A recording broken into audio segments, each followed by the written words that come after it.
Hello everyone, welcome to our YouTube channel. आज से हम एक नई सीरीज स्टार्ट कर रहे हैं जिसमें हम विजन आईएएस की जो मंथली मैगजीन्स हैं उनको कवर करेंगे। सबसे पहले हम जुलाई मंथ से स्टार्ट कर रहे हैं। मैं आपको अपने बारे में बता देता हूँ। मैंने एक यूपीएससी का मेंस लिखा है और 2 स्टेट पीसीएस के मेंस लिखे और करंटली मैं 2024 के लिए तैयारी कर रहा हूँ। ठीक है दोस्तों, हम इस जुलाई मंथ की मैगजीन को 3 या 4 पार्ट्स के अंदर कवर करेंगे। सबसे पहले हम पॉलिटी एंड आईआर इन दो टॉपिक्स को आज एक वीडियो में कवर करेंगे। चलिए बिना किसी देरी के स्टार्ट करते हैं। सबसे पहला टॉपिक हम जो पढ़ेंगे वो है यूनिफॉर्म सिविल कोड। तो चलिए देखते हैं। यूनिफॉर्म सिविल कोड दोस्तों हुआ क्या है कि रिसेंटली 22nd जो लॉ कमीशन ऑफ इंडिया है उन्होंने क्या किया है, उन्होंने सजेशन मांगे हैं वेरियस स्टेक होल्डर से यूसीसी के लिए। ठीक है दोस्तों, और आगे ये डेफिनेशन दी गई है यूनिफॉर्म सिविल कोड की। It is a single law which apply to all religious communities in terms of their personal matters such as marriage, divorce, inheritance, adoption and succession। आप इसको यूसीसी से रिलेटेड अगर कोई question आता है तो आप उसको इंटरव्यू में यूज कर सकते हैं। ठीक है दोस्तों, जो करंटली पर्सनल लॉज हैं वो क्या है, एक कॉम्प्लेक्स सिस्टम है। जैसे इन्होंने उदाहरण दिया गया है पर्सनल लॉ का हिंदू सक्सेशन एक्ट ऑफ 1956। इसी तरह मुस्लिम्स के पर्सनल लॉ है और आगे दिया हुआ है। जैसे अर्लियर लॉ कमीशन ने 2018 में कंसल्टेशन पेपर जारी किया था जिसमें उन्होंने कहा था कि uniform civil code is neither necessary nor desirable at this stage. यानी ये 2018 की बात कर रहे हैं। उस टाइम पे लॉ कमीशन ने कहा था कि UCC is neither necessary nor desirable. वहीं उसी टाइम पे उन्होंने रिकमेंडेशन दी थी कि जो एग्जिस्टिंग पर्सनल लॉज हैं हर रिलीजन से रिलेटेड उनको कोडिफाई किया जाए और उनमें जो डिस्क्रिमिनेशन और इनक्वालिटी है उनको कम किया जाए। इसके कारण it will limit ambiguity in interpretation. जो पर्सनल लॉज हैं उनके इंटरप्रिटेशन के कारण जो एम्बिग्यूटी होती है उस पर क्या आ जाएगी, लिमिटेशन आ जाएगी। ठीक है दोस्तों, आगे देखते हैं प्री इंडिपेंडेंस पीरियड से पहले क्या क्या है इसका बैकग्राउंड यूनिफॉर्म सिविल कोड का। सबसे पहले लैक्स लॉ की रिपोर्ट आई थी 1840 में जिसने उन्होंने एम्फेसाइज किया था इंपॉर्टेंस ऑफ कोडिफाइंग इंडियन लॉज। लेकिन वहीं उन्होंने इसी टाइम पे मुस्लिम्स और हिंदू के जो पर्सनल लॉ है उनको इसके दायरे से बाहर रखा था।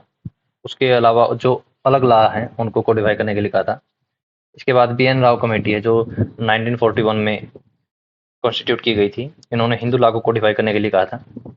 और पोस्ट इंडिपेंडेंस के बाद स्पेशल मैरिज एक्ट ऑफ 1954 जिसमें इंटर रिलीजियस मैरिज होती हैं ये आया था। और उसके बाद जो हिंदू लॉज हैं 4 वो इनेक्ट किए थे। सबसे पहला है Hindu marriage act of 1955, Hindu succession act, minority and guardianship act 1956, adoption and maintenance act of 1956।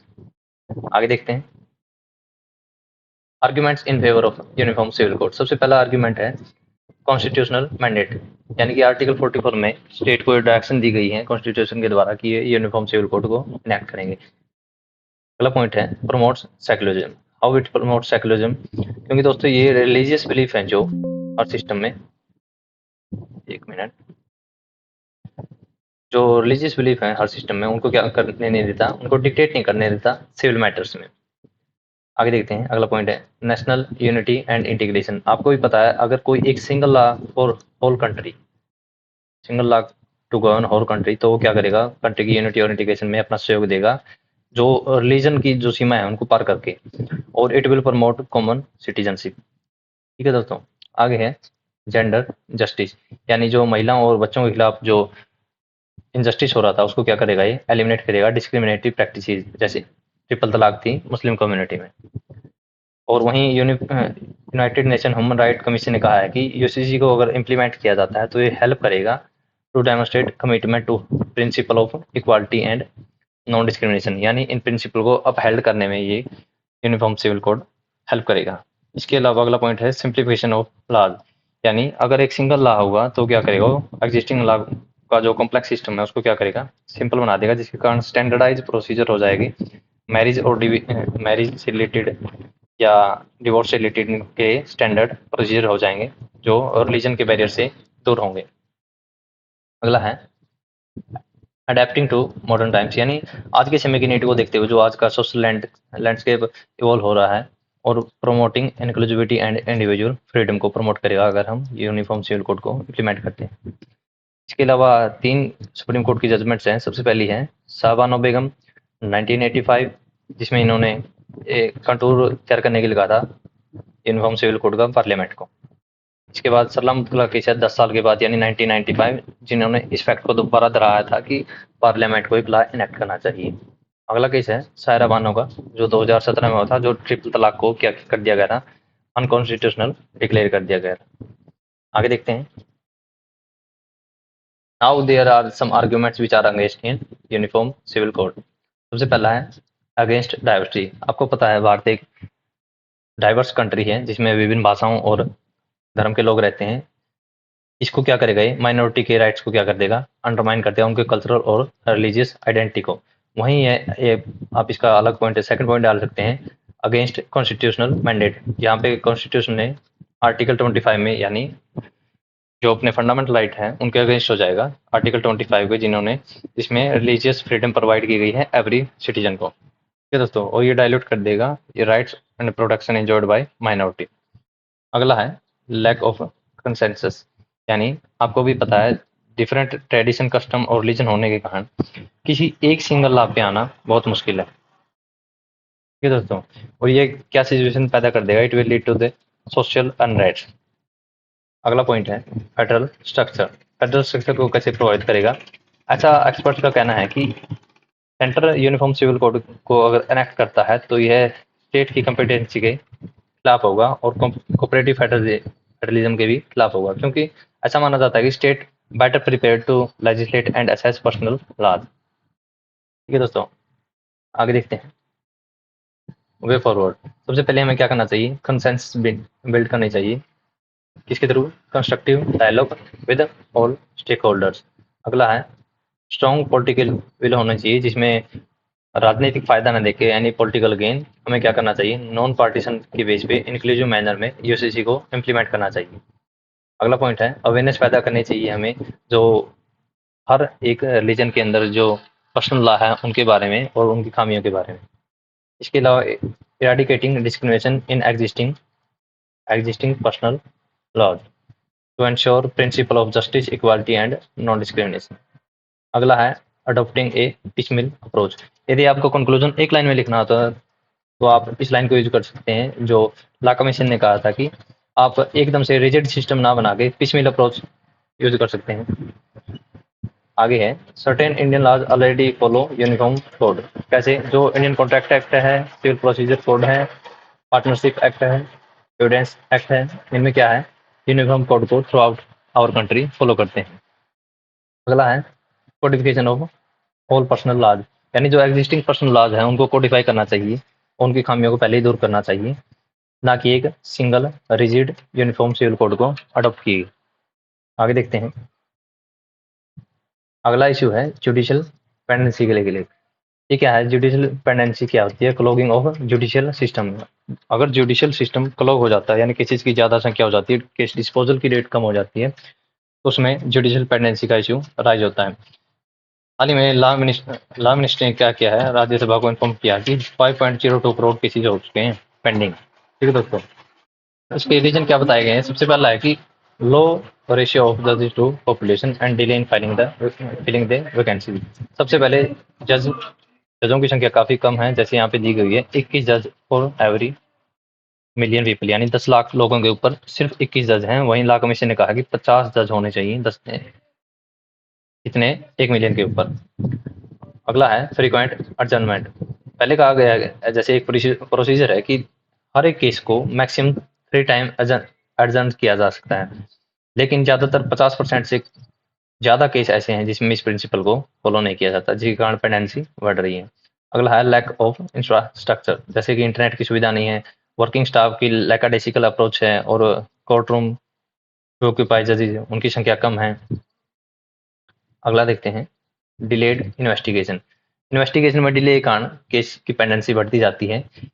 इसके क्या-क्या कारण हो सकते हैं? नॉन अवेलेबिलिटी ऑफ काउंसिल की उपलब्धता नहीं होती है, मिस अलाइन्ड इंसेंटिव नहीं प्रोवाइड होते और कॉम्प्लेक्सिटी ऑफ फैक्ट इन्वॉल्व्ड, और जो फैक्ट है, एविडेंस है, उनकी कॉम्प्लेक्सिटी के कारण क्या होती है, पेंडेंसी की संख्या बढ़ती जाती है। आप इन डाटा को याद कर सकते हैं, जो 5.02 करोड़ केसेज हैं, उनमें किस-किस का कितना रेशियो है। सबसे ज़्यादा केसेज हैं 4.4 करोड़ कहाँ, डिस्ट्रिक्ट एंड सबऑर्डिनेट कोर्ट्स में। उसके बाद है 60 लाख इसमें हाई कोर्ट्स में, और अराउंड 70,000 इन सुप्रीम कोर्ट। ठीक है दोस्तों। और जीडीपी का एक्सपेंडिचर बहुत कम है, 0.08 टू 0.09% ऑन जुडिशरी। आगे देखते हैं। आगे है वे फॉरवर्ड, कैसे कर सकते हैं हम इसको। अपॉइंटमेंट ऑफ जजेज, इसके लिए हम आर्टिकल 224 ए एंड 128 का यूज कर सकते हैं, जिसमें एड हॉक जज की अपॉइंटमेंट हो सकती है। इसके अलावा हम ऑल इंडिया जुडिशियल सर्विस का गठन कर सकते हैं, जिसके द्वारा हम maintenance of high standard in judiciary, जो कॉलेजियम में एग्जिस्टिंग सिस्टम है उसमें एनएफ सेफगार्ड प्रोवाइड करने चाहिए, और transparency in selecting of जजेज।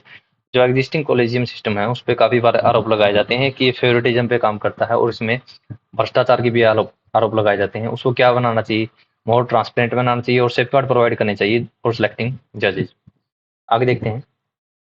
Promoting ADR यानी अल्टरनेट डिस्प्यूट रेजोल्यूशन, इसके लिए हम किसका उपयोग कर सकते हैं, लोक अदालत, आर्बिट्रेशन, मीडिएशन एंड कॉन्सिलेशन का यूज कर सकते हैं, जिसके कारण जो पेंडेंसी है केसेस की वो काफी हद तक कम की जा सकती है। स्ट्रेंथन इंफ्रास्ट्रक्चर, जैसे ट्रेनिंग प्रोवाइड की जा सकती है, कोर्ट रूम प्रोवाइड किए जा सकते हैं। अगला है सेटिंग ए टाइम लिमिट, यानी एक टाइम फ्रेम प्रोवाइड की जा सकती है कि हम इस टाइम के दौरान अपने केस को रिजोल्व कर लेंगे, या उसका पूरा कार्य है कंप्लीट कर लिया जाएगा। इसके लिए हम फास्ट ट्रैक कोर्ट को भी सेटअप कर सकते हैं। अगला है change in criminal justice and procedure law, जैसे कि हम क्या कर सकते हैं, फ्रेंसिक में रिफॉर्म कर सकते हैं, बैलिस्टिक टेस्टिंग में रिफॉर्म कर सकते हैं, जिससे एविडेंस को और अच्छे तरीके से प्राप्त किया जा सकता है, और केस की पेंडेंसी को धीरे धीरे कम किया जा सकता है। इसके अलावा हम क्रिमिनलाइजेशन है जो वायलेशन के लिए, जैसे ट्रैफिक चलान के लिए अगर आप उसको एक क्रिमिनल वायलेंस क्रिमिनल लॉ कर दोगे, जैसे कि हम जो ट्रैफिक वायलेशन को हम क्या कर सकते हैं, अगर हम इसको क्रिमिनलाइज कर देंगे तो क्या हो सकती है, केसेस की पेंडेंसी और बढ़ सकती है। लेकिन हम ऐसे कई इश्यू हैं जिनको नॉन क्रिमिनलाइजेशन कर सकते हैं, जो उनकी पेंडेंसी धीरे धीरे कम हो सकती है। अगला पॉइंट है ग्रीवियंस रिड्रेसल, यानी कि हम क्या कर सकते हैं, अगर कोई प्रॉब्लम हो तो इंटरनल ग्रीवियंस रिड्रेसल मैकेनिज्म को के थ्रू उसको सॉल्व कर सकते हैं, और empower designated officer to decide disputes between employees and department. आगे देखते हैं creating a law abiding society, अगर सोसाइटी लॉ अबाइडिंग होगी तो पीपल लॉ को फॉलो करेंगे, और केसेस कोर्ट में कम आएंगे, तो इसके कारण पेंडेंसी को कम किया जा सकता है, जैसे यहाँ पे ट्रैफिक वायलेशन का उदाहरण दिया गया है। आगे कुछ इंसेंटिव लिए गए हैं जो पेंडेंसी ऑफ केसेस को कम करने के लिए। सबसे पहला है MOP ऑफ 2016, यानी 2016 में मेमोरेंडम ऑफ प्रोसीजर लाया गया था, जिससे ट्रांसपेरेंसी आ सके जुडिशियल अपॉइंटमेंट के अंदर।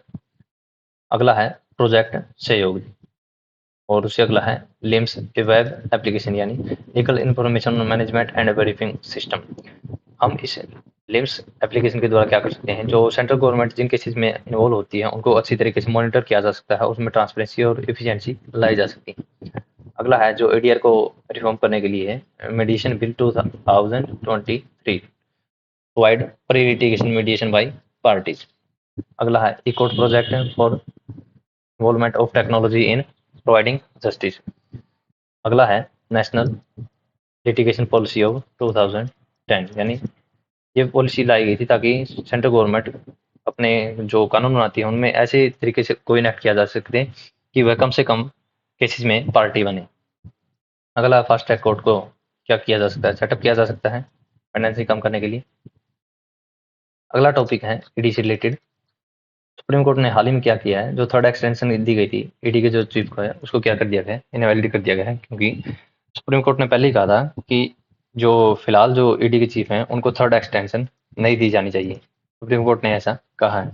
और वहीं सुप्रीम कोर्ट ने इस चीज़ को भी अपहेल्ड किया है कि जो सीवीसी अमेंडमेंट एक्ट ऑफ 2021 और Delhi police establishment amendment act of 2021 इन दोनों को अपहेल्ड किया है। लेकिन यही इन्हीं लॉ से कहा गया था कि it allows tenure of directors of CBI and ED maximum of 3 annual extension. दोस्तों आपको बताता हूँ कि जो ये ऊपर दोनों लॉ की बात की गई है, इनके द्वारा क्या कर सकते हैं। तो सीबीआई एंड ईडी, इनके जो डायरेक्टर या चीफ हैं, इनके कार्यकाल को 1 साल, फिर दोबारा 1 साल, फिर दोबारा 1 साल, यानी 3 साल तक एनुअली बढ़ाया जा सकता है। वैसे इनका कार्यकाल होता है 2 साल। अगर आप इसको 1 साल बढ़ा देते हैं, फिर 1 साल बढ़ा देते हैं, फिर 1 साल, यानी मैक्सिमम इसको 5 साल तक ले जाया जा सकता है। जो फिलहाल जो ईडी के चीफ थे, उनका जैसे 5 साल होना था, अगर इसको एनुअल कार्यकाल को अगर जोड़ देते हैं, लेकिन सुप्रीम कोर्ट ने पहले ही कहा था कि इनको और ज्यादा आगे क्या नहीं देना चाहिए, एक्सटेंशन देना चाहिए। तो इसलिए इन्होंने क्या कर दिया है, इस अपॉइंटमेंट को वो डिक्लेयर कर दिया है। ईडी का कुछ कार्य देख सकते हैं, ये किसके अंदर कार्य करती है, किसको इन्फोर्स करती है। सबसे पहले मनी लॉन्ड्रिंग के लिए जो लॉ है 2002 का पीएमएलए एक्ट है, उसको क्या करती है, इन्फोर्स करती है। इसके अलावा फेमा एक्ट है 1991 का, उसको करती है। Fugitive economic offenders act of 2018 एक इसको अप्लाई करती है। ठीक है दोस्तों, आगे देखते हैं। सुप्रीम कोर्ट ने, जैसे हम मैंने आपको पहले बता दिया था कि जो करंट एक्सटेंशन है उसको वायलेट माना है अपने 2011 की 2021 की जो जजमेंट है, इसलिए उनको क्या कर दिया है, वो डिक्लेयर कर दिया है। आइए हम ईडी के बारे में जानते हैं। ईडी क्या है, एक मल्टी डिसिप्लिनरी ऑर्गेनाइजेशन है जिसका मैंडेट दिया गया है इकोनॉमिक क्राइम और violation of foreign exchange related जो वायलेशन है उनको इन्वेस्टिगेट करने के लिए दिया गया है। ये डिपार्टमेंट और रिवेन्यू के अंतर्गत आता है और इसका हेडक्वार्टर न्यू दिल्ली में है। अपॉइंटमेंट इसकी कैसे होती है, सीबीसी एक्ट ऑफ 2003, उसका कार्यकाल नॉट लेस देन 2 ईयर्स। और जैसे मैंने आपको पहले बताया कि इसको 3 साल तक एनुअल एक्सटेंशन दी जा सकती है। और इसके ट्रांसफर और अपॉइंटमेंट कैसे करते हैं, एक अपॉइंटमेंट कमेटी होती है जिसके चेयरमैन कौन होते हैं, chief vigilance commissioner. Mandatory 2 year appointment जैसे आपको पहले बताया, और एक्सटेंशन ये वही पॉइंट है। आगे देखते हैं पावर क्या क्या दी गई है ईडी ईडी को, डायरेक्टरेट ऑफ एनफोर्समेंट को। सबसे पहली पावर है पावर टू सीज एसिड, यानी सर्च एंड सीजर का इसको क्या दिया गया है, राइट दिया गया है ईडी को। ये इंफॉर्मेशन प्रोसेस कर सकती है उसके बारे में, लेकिन इससे पहले जो ऑफिसर है उनके पास क्या होना चाहिए, उनको जो भी इंफॉर्मेशन है उसको राइटिंग में लिखना चाहिए। रीजन टू सस्पेक्ट, यानी उन्होंने जो सर्च एंड सीजर किया है उसके बारे में उनके इन्फॉर्मेशन कहाँ से मिली, उनके पास पहले क्या होना चाहिए, राइटिंग में होना चाहिए खुद के पास। अगला पॉइंट है पावर टू समन, यानी ये जो नॉर्मल सिविल कोर्ट है उसकी तरह ये क्या कर सकते हैं, इंस्पेक्शन डिस्कवरी जो या समनिंग की पावर इनके पास होती है। अगला पॉइंट है पावर टू अरेस्ट, यानी ये अगर वायलेशन होता है पीएमएलए और फेम एक्ट का, तो ये without FIR, without formal FIR की भी अरेस्ट कर सकते हैं, इनके पास ऐसी पावर होती है। रिकॉर्ड एडमिसिबिलिटी क्या होती है इसमें, 2022 में क्या क्या हुआ है, supreme court rule that supreme that is statements recorded by ED officials can be admitted evidence in court. देखिए दोस्तों, हुआ क्या है कि जो आर्टिकल 20 क्लॉज 3 है, इन्होंने कहा कि सेल्फ इंक्रिमिनेशन को क्या किया गया है, सेल्फ इंक्रिमिनेशन नहीं कर सकते इसके थ्रू, यानी कोई खुद के खिलाफ खुद को गवाह नहीं बनाया जा सकता। लेकिन जैसे कि जो ईडी के ऑफिशियल हैं, वो पुलिस ऑफिसर नहीं होते, तो उनकी उनके सामने अगर किसी ने कुछ हाँ भरी है, अपने जुर्म को कबूल किया है, तो उनको क्या किया जाएगा, सबूत के तौर पे मान लिया जाएगा। Recovery of fine penalties and arrear penalties, penalties मतलब इनको क्या कर सकते हैं, वो ईडी ऑफिशियल क्या कर सकते हैं, लगा सकते हैं फाइन को और पेनल्टी को। अगला पॉइंट है इश्यूज विद ईडी। सबसे पहले है कन्विक्शन रेट है जो क्या है, बहुत ही लो है, 0.5%।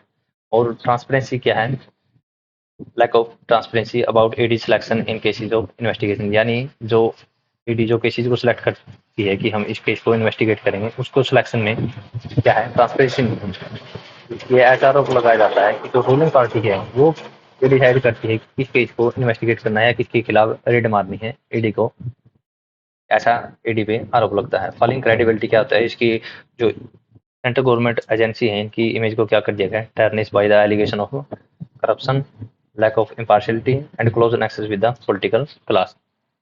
आगे देखते हैं लैक ऑफ वर्कफोर्स। ऐसा हमेशा ही हर पॉइंट में दिया जाता है कि जो वर्कफोर्स है ट्रेनिंग उनको कम है। जैसे हाल ही में जो साइबर क्राइम से रिलेटेड केसेस बढ़ते जा रहे हैं, लेकिन जो वर्कफोर्स है उनको इसके बारे में पता नहीं है, यानी उनको एनफ ट्रेनिंग प्रोवाइड नहीं की गई। तो इसलिए ये पॉइंट हम लिख सकते हैं, लैक ऑफ वर्कफोर्स। अगला पॉइंट है वे फॉरवर्ड। इसमें बताया गया है कि इन्हांसिंग कैपेसिटी, यानी जैसे मैंने आपको पहले बताया था कि search in cyber crime and crypto currency related cases, तो वर्कफोर्स को एनफ ट्रेनिंग प्रोवाइड करनी चाहिए इनके बारे में। और रेगुलेशन होना चाहिए, यानी जो डिस्क्रिशनरी पावर है ईडी अंडर पीएमएलए, उसको क्या करना चाहिए, मोर ट्रांसपेरेंट बनाना चाहिए। ठीक है, उसको non arbitrary and based on fact के बेस पे हमें ईडी की डिस्क्रिशनरी पावर को एक्सरसाइज करना चाहिए। रिड्यूसिंग पेंडेंसी है जो उसको फास्ट ट्रैक कोर्ट या स्पेशल बेंचेस के द्वारा एक्सपेडाइट किया जा सकता है और किसी की पेंडेंसी को कम किया जा सकता है। इसके अलावा एक ओवरसाइट कमेटी बनाई जा सकती है to overlook and streamline the cases selection process. जो केस सेलेक्ट करती है ईडी, उनको स्ट्रीमलाइन करने के लिए क्या कर सकते हैं, ओवरसाइट कमेटी का गठन किया जा सकता है, जो कि ऑब्जेक्टिव क्राइटेरिया के बेस पर केसेस को सिलेक्ट करेगी। अगला देखते हैं awareness and protection. Public awareness should be generated about ED's role, reform its image and encourage whistle blower to come forward. Whistle blower को क्या करना चाहिए, कम फॉरवर्ड आगे आने के लिए एनकरेज करना चाहिए। ठीक है दोस्तों, आगे देखते हैं। अगला टॉपिक है multi state cooperative society amendment bill of 2023। जो 2023 में multi state cooperative society act है, 2002 का बेसिक एक्ट है, उसमें क्या किया गया है, अमेंडमेंट किया गया है। इसके बारे में आपको पहले ही बता देता हूँ कि जो राजेंद्र शाह का केस हुआ था 2021 में, उसने सुप्रीम कोर्ट को जो 97 कॉन्स्टिट्यूशनल अमेंडमेंट एक्ट है, उसके कई प्रोविजन को वही डिक्लेयर कर दिया गया था, क्योंकि यदि वो क्या है, मल्टी स्टेट कोऑपरेटिव सोसाइटी से रिलेटेड है तो वो तो ठीक है, लेकिन वो अगर कोई कोऑपरेटिव सोसाइटी किसी एक स्टेट से बिलोंग करती है तो उस पर वो केस अप्लाई नहीं होंगे। यानी उन्होंने मल्टी स्टेट कोऑपरेटिव के लिए जो प्रोविजन है उनको बरकरार रखा, उसके अलावा जो अलग प्रोविजन है उनको क्या कर दिया है, वही डिक्लेयर कर दिया गया था। सबसे पहले इन्होंने बताया है 2002 के जो MSCS एक्ट है उसके बारे में बताया है। इसका ऑब्जेक्टिव है consolidate and amend the laws relating to cooperative. जो मल्टी स्टेट कोऑपरेटिव हैं उनके क्या है, उनके लॉज को कंसोलिडेट और अमेंडमेंट करने के लिए ये 2002 का एक्ट लाया गया था। इसके कुछ प्रोविजन हैं। सबसे पहला है एप्लीकेशन। यह एप्लीकेशन उस पे होता है जो कोऑपरेटिव सोसाइटीज कई स्टेट से बिलोंग करती हैं, ना कि एक सिंगल स्टेट में कन्फाइन रहकर। इसके अलावा रजिस्ट्रेशन प्रोसेस है थ्रू सेंट्रल रजिस्ट्रार, जो सेंट्रल गवर्नमेंट द्वारा अपॉइंटमेंट होते हैं, उनके द्वारा क्या होती है, कोऑपरेटिव सोसाइटी की रजिस्ट्रेशन होती है। और इंटरनल गवर्नेंस के लिए ये कोऑपरेटिव सोसाइटीज अपने खुद के बाइलाज बना सकती हैं, inconsistent with the provisions of the basic act. यानी जो MSCS एक्ट है 2002 का, उसके प्रोविजन के अकॉर्डिंग ये खुद के बाइलाज बना सकते हैं फॉर इंटरनल गवर्नेंस। इसके अलावा रीऑर्गेनाइजेशन, जो कोऑपरेटिव बैंक है उनको क्या कर सकते हैं, सेंट्रल रजिस्ट्रार एक प्रिपेयर कर सकते हैं स्कीम, उनके अमालगमेशन और रीऑर्गेनाइजेशन के लिए क्या कर सकते हैं, प्लान प्रिपेयर कर सकते हैं। तो इससे पहले हमको RBI का अप्रूवल लेना पड़ेगा in accordance with the banking regulation act of 1949। अगला देखते हैं, कैबिनेट हैज अप्रूव्ड थ्री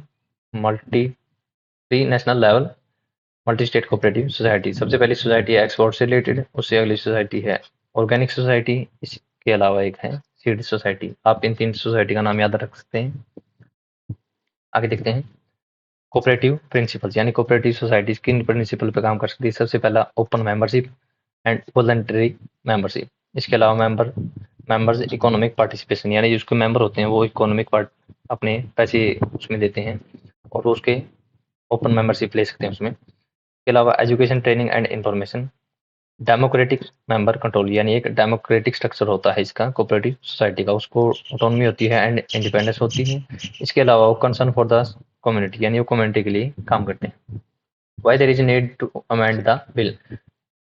जो ये 2023 में जो अमेंडमेंट बिल लाया गया है, इसकी क्या नीड है। सबसे पहले to consistency with the part 9B।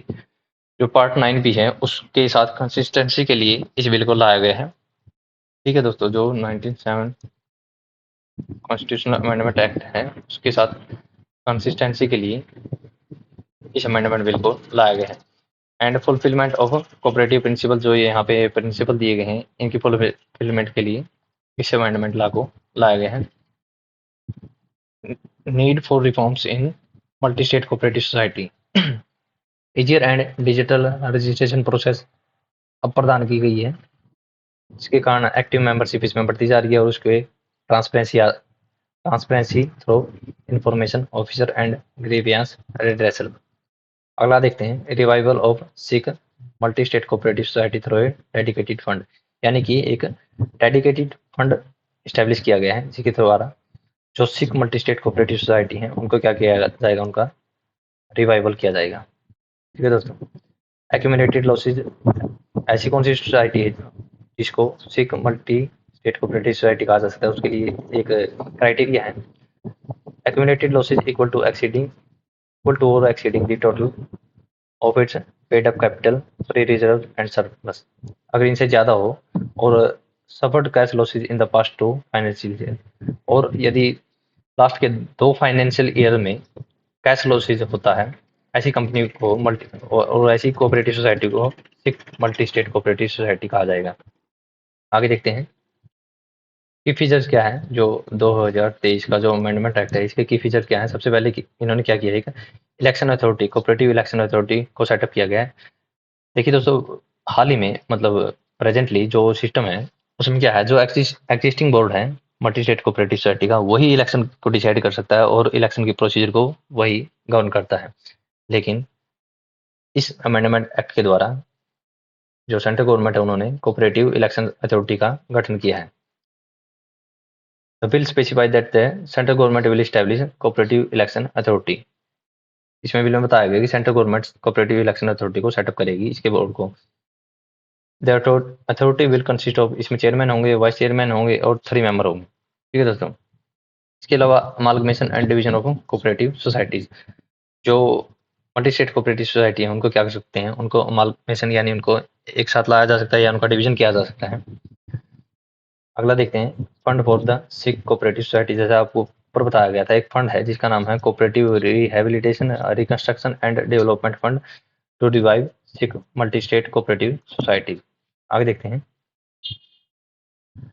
इसे जो ये फंड बनाया गया है, इस फंड को फंडिंग कहाँ से प्राप्त होगी। इसको फंडिंग प्राप्त होगी ऐसी मल्टी स्टेट कोऑपरेटिव सोसाइटी से जिनके पास प्रॉफिट है, profit for preceding 3 financial year, यानी जो प्रीवियस 3 फाइनेंशियल ईयर है, अगर उनमें से किसी cooperative multi state cooperative society को प्रॉफिट हो रहा है तो वहां से उसको क्या किया जाएगा, फंड दिया जाएगा। They will deposit either 1 crore rupees, या वहां पे 1 करोड़ रुपीज डोनेट करेंगे और 1% of their net profit into the fund whichever is less, यानी इनमें जो कम होगा वो क्या करेंगे, फंड में जमा करेंगे। अगला देखते हैं restriction on the redemption of government share holding. जो प्रेजेंटली है, जो बायलाज हैं उनके द्वारा जो इसमें से शेयर होल्डर हैं, जैसे कोई गवर्नमेंट अथॉरिटी है, वो क्या कर सकती हैं, रिडीम कर सकती हैं अपने शेयर को। लेकिन बिल ने इस चीज़ को अमेंड कर दिया गया है कि हम can not redeem without the share holders approval, यानी कोई government authority without approval of share holders क्या नहीं कर सकती, अपने शेयर को रिडीम नहीं कर सकती। आगे देखते हैं रिड्रेसल ऑफ कंप्लेंट्स, यानी कंप्लेंट को कैसे निपटारा किया जा सकता है। इसके लिए उन्होंने 1 और मोर कोऑपरेटिव ओम्बड्समैन का गठन किया जाएगा जिनका टेरिटोरियल जुडिक्शन प्रोवाइड किया जाएगा। और इसमें अपील कहाँ की जा सकती है, सेंट्रल रजिस्ट्रार के पास अपील की जा सकती है। आगे देखते हैं composition of board of directors. Maximum संख्या कितनी हो सकती है उनकी, 21 हो सकती है। इसके अलावा कोऑप्ट कर सकते हैं वो 2 एडिशनल डायरेक्टर को। यहाँ पे कुछ बताया गया कि उन डायरेक्टर्स में 2 वुमेन होनी चाहिए और 1 शेड्यूल कास्ट और शेड्यूल ट्राइब से रिलेटेड मेंबर होना चाहिए। आगे देखते हैं cinematograph amendment bill of 2023। Recently both the houses pass the cinematography amendment bill of 2023 के जो सिनेमेटोग्राफी बिल है उसको क्या कर दिया, दोनों हाउसेज ने पास कर दिया है। The bill amends the cinematography act, जो बेसिक एक्ट है 1952 का, उसको क्या कर दिया गया है, अमेंड कर दिया गया है, जो पहले 1952 का एक्ट है उसके द्वारा हम क्या करते थे, सर्टिफाई करते थे फिल्मों को, उनके एग्जीबिशन को क्या करते थे, रेगुलेट करते थे। जो 1952 का एक्ट है वो प्रोवाइड करता है एक central board for film certification के इस्टेब्लिशमेंट के लिए। ठीक है, इसके द्वारा हम क्या कर सकते हैं, फिल्म में मॉडिफाई कर सकते हैं, डिलीट कर सकते हैं, या उसको रिफ्यूज कर सकते हैं, उसका एग्जीबिशन यानी फिल्म को दिखाने के लिए मना कर सकते हैं। The proposed amendments aim to make the certification process more effective and in tune with the present, introducing new certification categories। अगले पेज पे मैं आपको बताऊंगा कि इन्होंने कुछ नई कैटेगरी बनाई है, जैसे U+7, U+13 एक्सेट्रा। उससे पहले हम देख लेते हैं अबाउट CBFC यानी central board for film certification. ये ministry of information and broadcasting के अंदर आता है और इसका बेसिक एक्ट है जो 1952 का है, और ये 1983 के जो रूल्स हैं उनके द्वारा गवर्न होता है। इसके अलावा consist of non official members and A chairman, और इसके कुछ रीजनल ऑफिस है, ये आपके लिए कुछ इंपॉर्टेंट नहीं है। आगे देखते हैं की प्रोविजन ऑफ द बिल। जो सिनेमेटोग्राफी बिल है, अमेंडमेंट बिल है 2023 का, उसके की फीचर क्या है, एज बेस्ड सर्टिफिकेशन, यानी इन्होंने कैटेगरी बनाई है, जैसे UA7+, UA13+, UA16+, ऐसी कैटेगरी बनाई है। दीज आर ओनली रिकमेंडेटरी, यानी ये जो कैटेगरी है ये रिकमेंडेटरी है, यानी ये बाध्य नहीं है। आगे देखते हैं कुछ यहाँ पे बताया गया है, what is the meaning of U, what is the meaning of UA, A and S. A for adult, S for special, यानी अगर कोई फिल्म किसी स्पेशल सेक्शन के लिए है, स्पेशल जैसे कोई साइंटिफिक कम्युनिटी के लिए फिल्म है तो उसको एस का टैग दिया जाएगा या ए का टैग दिया जाएगा। वहीं यूए यानी without restriction, unrestricted but subject to the guidance of parents और गार्डियन। वहीं यू है यूनिवर्सल एंड विदाउट रिस्ट्रिक्शन। आगे देखते हैं जो फिल्म्स है with A and S certificate will require, उनको क्या करना पड़ेगा, एक जिनको अगर ए या एस सर्टिफिकेट लेना है तो उनको सेपरेट सर्टिफिकेट लेना होगा for their exhibition on television. Certificate will be perpetually valid as opposed to the presently valid of 10 year. जो फिलहाल है जो सर्टिफिकेट प्रोवाइड किया जाता है, यानी अगर किसी मूवी को UA का टैग दिया जाता है तो 10 साल के लिए वैलिड होता है, लेकिन जो फिलहाल अमेंडमेंट बिल है उसके द्वारा इसको जीवन काल के लिए क्या कर दिया गया है, हमेशा के लिए वैलिड घोषित कर दिया गया है। Revisional power of central government.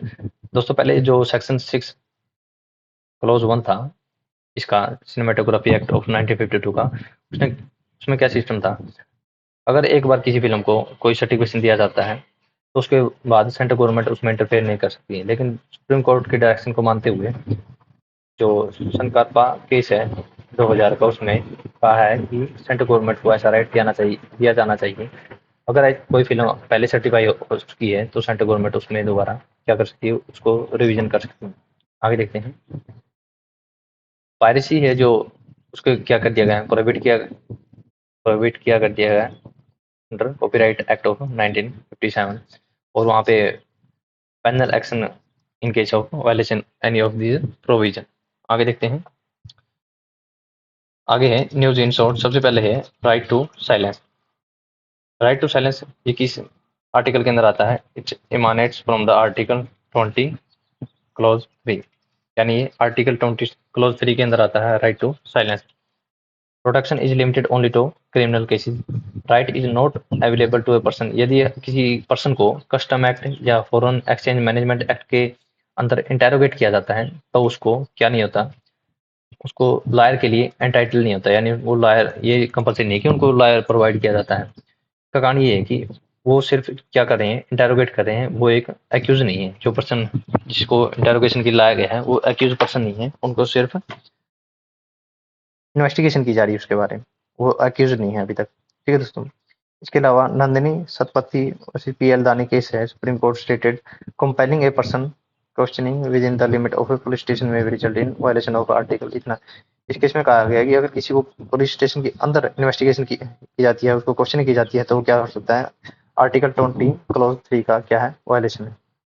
आगे देखते हैं SOP to check the use of freebies liquor to lure voters, यानी वोटर्स को लुभाने के लिए जो फ्रीबीज प्रोवाइड की जाती है और जो शराब प्रोवाइड की जाती है उसको रोकने के लिए SOP जारी की है किसने, central board for indirect taxes and custom यानी सीबीआईसी ने स्टैंडर्ड ऑपरेटिंग प्रोसीजर जारी किया है। इसमें इन्होंने बताया है कि जो इलेक्शन कमीशन है, इससे पहले इलेक्शन कमीशन ने भी इसके बारे में अपनी चिंता जाहिर की थी फ्रीबीज के बारे में। जो की हाइलाइट्स हैं एसओपी के बारे में, उन्होंने कहा है कि GST and custom official monitor करेंगे distribution of coupon based free fuel, यानी कूपन प्रोवाइड किए जाते हैं फ्री फ्यूल के लिए, कैश के लिए, टू लर द वोटर, यानी वोटर्स को लुभाने के लिए कूपन यूज किए जाते हैं, जिनके थ्रू उनको फ्यूल प्रोवाइड किया जाता है या कैश प्रोवाइड किया जाता है। इसके लिए जीएसटी एंड कस्टम ऑफिशियल्स हैं, वो क्या करेंगे, इसको मॉनिटर करेंगे। और एक फ्लाइंग स्क्वाड है एंड स्टैटिक सर्विलांस टीम और व्हीकल चेक, यानी जो वाहन है उनको चेक करने के लिए एक फ्लाइंग स्क्वाड का गठन किया गया है। इसके अलावा movements of items like the sarees, party flags etcetera associated with candidate और political parties without any invariably confiscated, यानी उनको क्या कर लिया जाएगा, कॉन्फिस्केटेड कर लिया जाएगा। आगे देखते हैं। आगे बताया गया central board for indirect taxes and custom, ये क्या आती है, मिनिस्ट्री ऑफ फाइनेंस के अंडर आती है, और इंडायरेक्ट टैक्सेज रिलेटेड जितने भी काम है इसको ये सीबीआईसी संभालता है। आगे देखते हैं। Demarcation of role of MC and MEITY, ये मिनिस्ट्री ऑफ कॉर्पोरेट अफेयर और मिनिस्ट्री ऑफ इंफॉर्मेशन टेक्नोलॉजी है, जो उनके रोल्स को अलग अलग से डिफाइन करता है कि उनका क्या क्या रोल है। ये डुप्लीकेसी है जो अभी रेगुलेशन में, उसको क्या करता है, रिमूव करता है। जो डिजिटल मार्केट से रिलेटेड जो डुप्लीसिटी है उसको क्या करेगा, ये रिमूव करेगा। India's digital market is expected to touch 1 trillion by 2025 and 26। 2025 के करीब जो डिजिटल मार्केट है वो $1 ट्रिलियन का हो जाएगा। इसी टाइम पे जो डुप्लीसिटी है रेगुलेशन इन डिजिटल मार्केट, उसको क्या किया है, रिमूव किया है। Ministry of Corporate Affairs would be nodal ministry to look into all the competition issues in digital market. Digital market में जितने कंपटीशन से इशू है उनको मिनिस्ट्री ऑफ कॉर्पोरेट अफेयर देखेगी। इसके अलावा जो मिट्टी है इंफॉर्मेशन टेक्नोलॉजी से रिलेटेड जो मिनिस्ट्री है वो सेक्टर स्पेसिफिक इश्यूज को देखेगी। इसके अलावा गवर्नमेंट डिजिटल इंडिया एक्ट और डिजिटल कंपटीशन लॉ को लाने की तैयारी में है। आगे देखते हैं। आगे है डार्क पैटर्न्स। दोस्तों मैं आपको बताता हूँ कि डार्क पैटर्न क्या होते हैं। दरअसल जैसे आपको टीवी में एडवर्टाइजमेंट दिखाई जाती है कि सिर्फ एक पीस रह गया या कुछ मतलब क्वांटिटी क्या दिखाई जाती है, उनकी शॉर्ट दिखाई जाती है, यानी कम क्वांटिटी में ये मटेरियल उपलब्ध है, आप इसको जल्दी से खरीदिए। ऐसी चीज़ों क्या कहा गया है, डार्क पैटर्न्स। जो advertising standards council of India है has issued guidelines for dark pattern के लिए उन्होंने गाइडलाइंस दी है जो 1 सितंबर 2023 से लागू होंगी।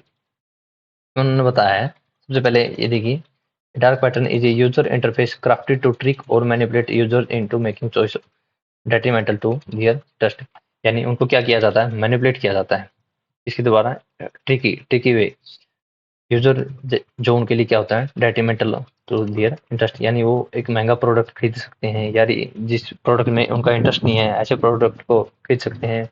Misleading advertisement are defined under consumer protection act of 2019।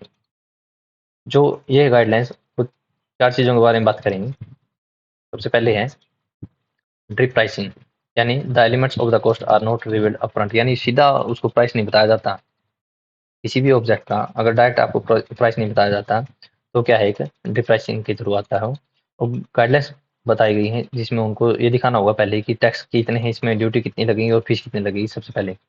अगला है फॉल्स अर्जेंसी, जिसका मैं आपको बता रहा था कि ये दिखाया जाता है कंपनी के द्वारा कि क्वांटिटी क्या है, शॉर्टेज है और लिमिटेड क्वांटिटी है, आप जल्दी से खरीद लीजिए। इसके लिए जो गाइडलाइंस दी गई उसमें कहा गया है, demonstrate that the stock position at the time of appearance of the limited quantity match was of level of urgency communicated, यानी जिस टाइम पे आप ये कह रहे हैं कि अर्जेंसी है, आप जल्दी से खरीद लीजिए, तो आपको क्वांटिटी बतानी पड़ेगी आपके पास कितनी क्वांटिटी है, एग्जैक्ट क्वांटिटी। और distinguish ads, advertisement resembling editorial और ऑर्गेनिक कंटेंट, यानी आपको जैसे न्यूज़पेपर में एड्स आती हैं, उनको ये नहीं पता लगता कि वो एडिटोरियल है, ऑर्गेनिक मैटर है या कोई एडवर्टाइजमेंट है, आपको उसके पहले ही बताना पड़ेगा कि ये पेड रिव्यूज हैं या इन्फ्लुएंसर की पोस्ट है। आगे है bait and switch, advertising one product और सर्विस बट डिलीवरिंग अदर, यानी आपको एडवर्टाइजमेंट किसी चीज़ की कर रहे हैं और आप कस्टमर को प्रोवाइड कुछ कर रहे हैं, इसको क्या कहते हैं? व्हाइट एंड स्विच के बारे में क्या किया गया है, ASCI ने क्या की है, गाइडलाइंस दी है। आगे देखते हैं दोस्तों, हमारा पॉलिटी का सेक्शन है कवर हो गया है जुलाई मंथ का। आगे हम स्टार्ट कर रहे हैं इंटरनेशनल रिलेशन। सबसे पहले हम स्टार्ट करेंगे इंडिया और श्रीलंका के relationship. Recently India and Sri Lanka released a statement title, जिसका टाइटल है promoting connectivity catalysing prosperity India Sri Lanka economic partnership vision. ठीक है दोस्तों, role of India in helping Sri Lanka in 2022 economic crisis. इसमें भारत ने श्रीलंका की कैसे हेल्प की? सबसे पहले लेटर ऑफ सपोर्ट प्रोवाइड किया था IMF को भारत ने, क्या, डेप्ट रिस्ट्रक्चरिंग के लिए। श्रीलंका का जो डेप्ट है उसको रिस्ट्रक्चर करने के लिए डेप्ट of letter of support provide किया था IMF को सबसे पहले भारत ने। इसके अलावा भारत ने नियरली $4 बिलियन का क्या किया है, असिस्टेंस प्रोवाइड की थी श्रीलंका को इन टर्म ऑफ फूड और फाइनेंशियल असिस्टेंस। इसके अलावा करेंसी स्वैप क्रेडिट लाइन का भी यूज किया गया था। India dispatch several shipment of essentials food fuel etcetera. इसके अलावा इन डेप्थ टॉक्स की थी वहाँ के श्रीलंकन जो गवर्नमेंट है, IMF और पेरिस क्लब के बीच में, क्या करने के लिए, डेप्ट को रिस्ट्रक्चर करने के लिए और डेप्ट रिलीफ प्रोवाइड करने के लिए श्रीलंकन इकोनॉमी को। आगे देखते हैं, MOU साइन हुए हैं और UPI digital payment in Sri Lanka, यानी जो UPI है उसके ऑपरेशनलाइजेशन इन श्रीलंका, इसके लिए क्या किए हैं, MOU साइन की गई है। इसके अलावा renewable energy economic development project in टिनको माली और साइन, इसके लिए भी MOU साइन किए गए हैं। इसके अलावा एक फेरी सर्विस स्टार्ट की जा रही है नागापट्टिनम इन तमिलनाडु टू पनके संतोराई इन श्रीलंका। इसमें एक पैसेंजर फेरी सर्विस स्टार्ट की जा रही है। About India Sri Lanka economic and connectivity tie, जो फ्री ट्रेड एग्रीमेंट है वो हमारा 1998 में साइन किया गया था और 2000 में क्या आया था, फोर्स में आया था। इसके अलावा भारत का जो बायलैटरल ट्रेड है, बायलैटरल ट्रेड वो कितना है, 5.45 बिलियन है 2021 में। और भारत सबसे ज्यादा क्या है, FDI इन्वेस्टमेंट करता है श्रीलंका में। इसके अलावा कनेक्टिविटी के लिए एग्रीमेंट साइन हुए हैं, जैसे कि ओपन स्काई या air bubble arrangement to restore air connectivity during pandemic. ठीक है, पेंडेमिक के दौरान एयर बबल जैसी ट्रीटीज का यूज किया गया था फॉर ट्रैवलिंग। आगे देखते हैं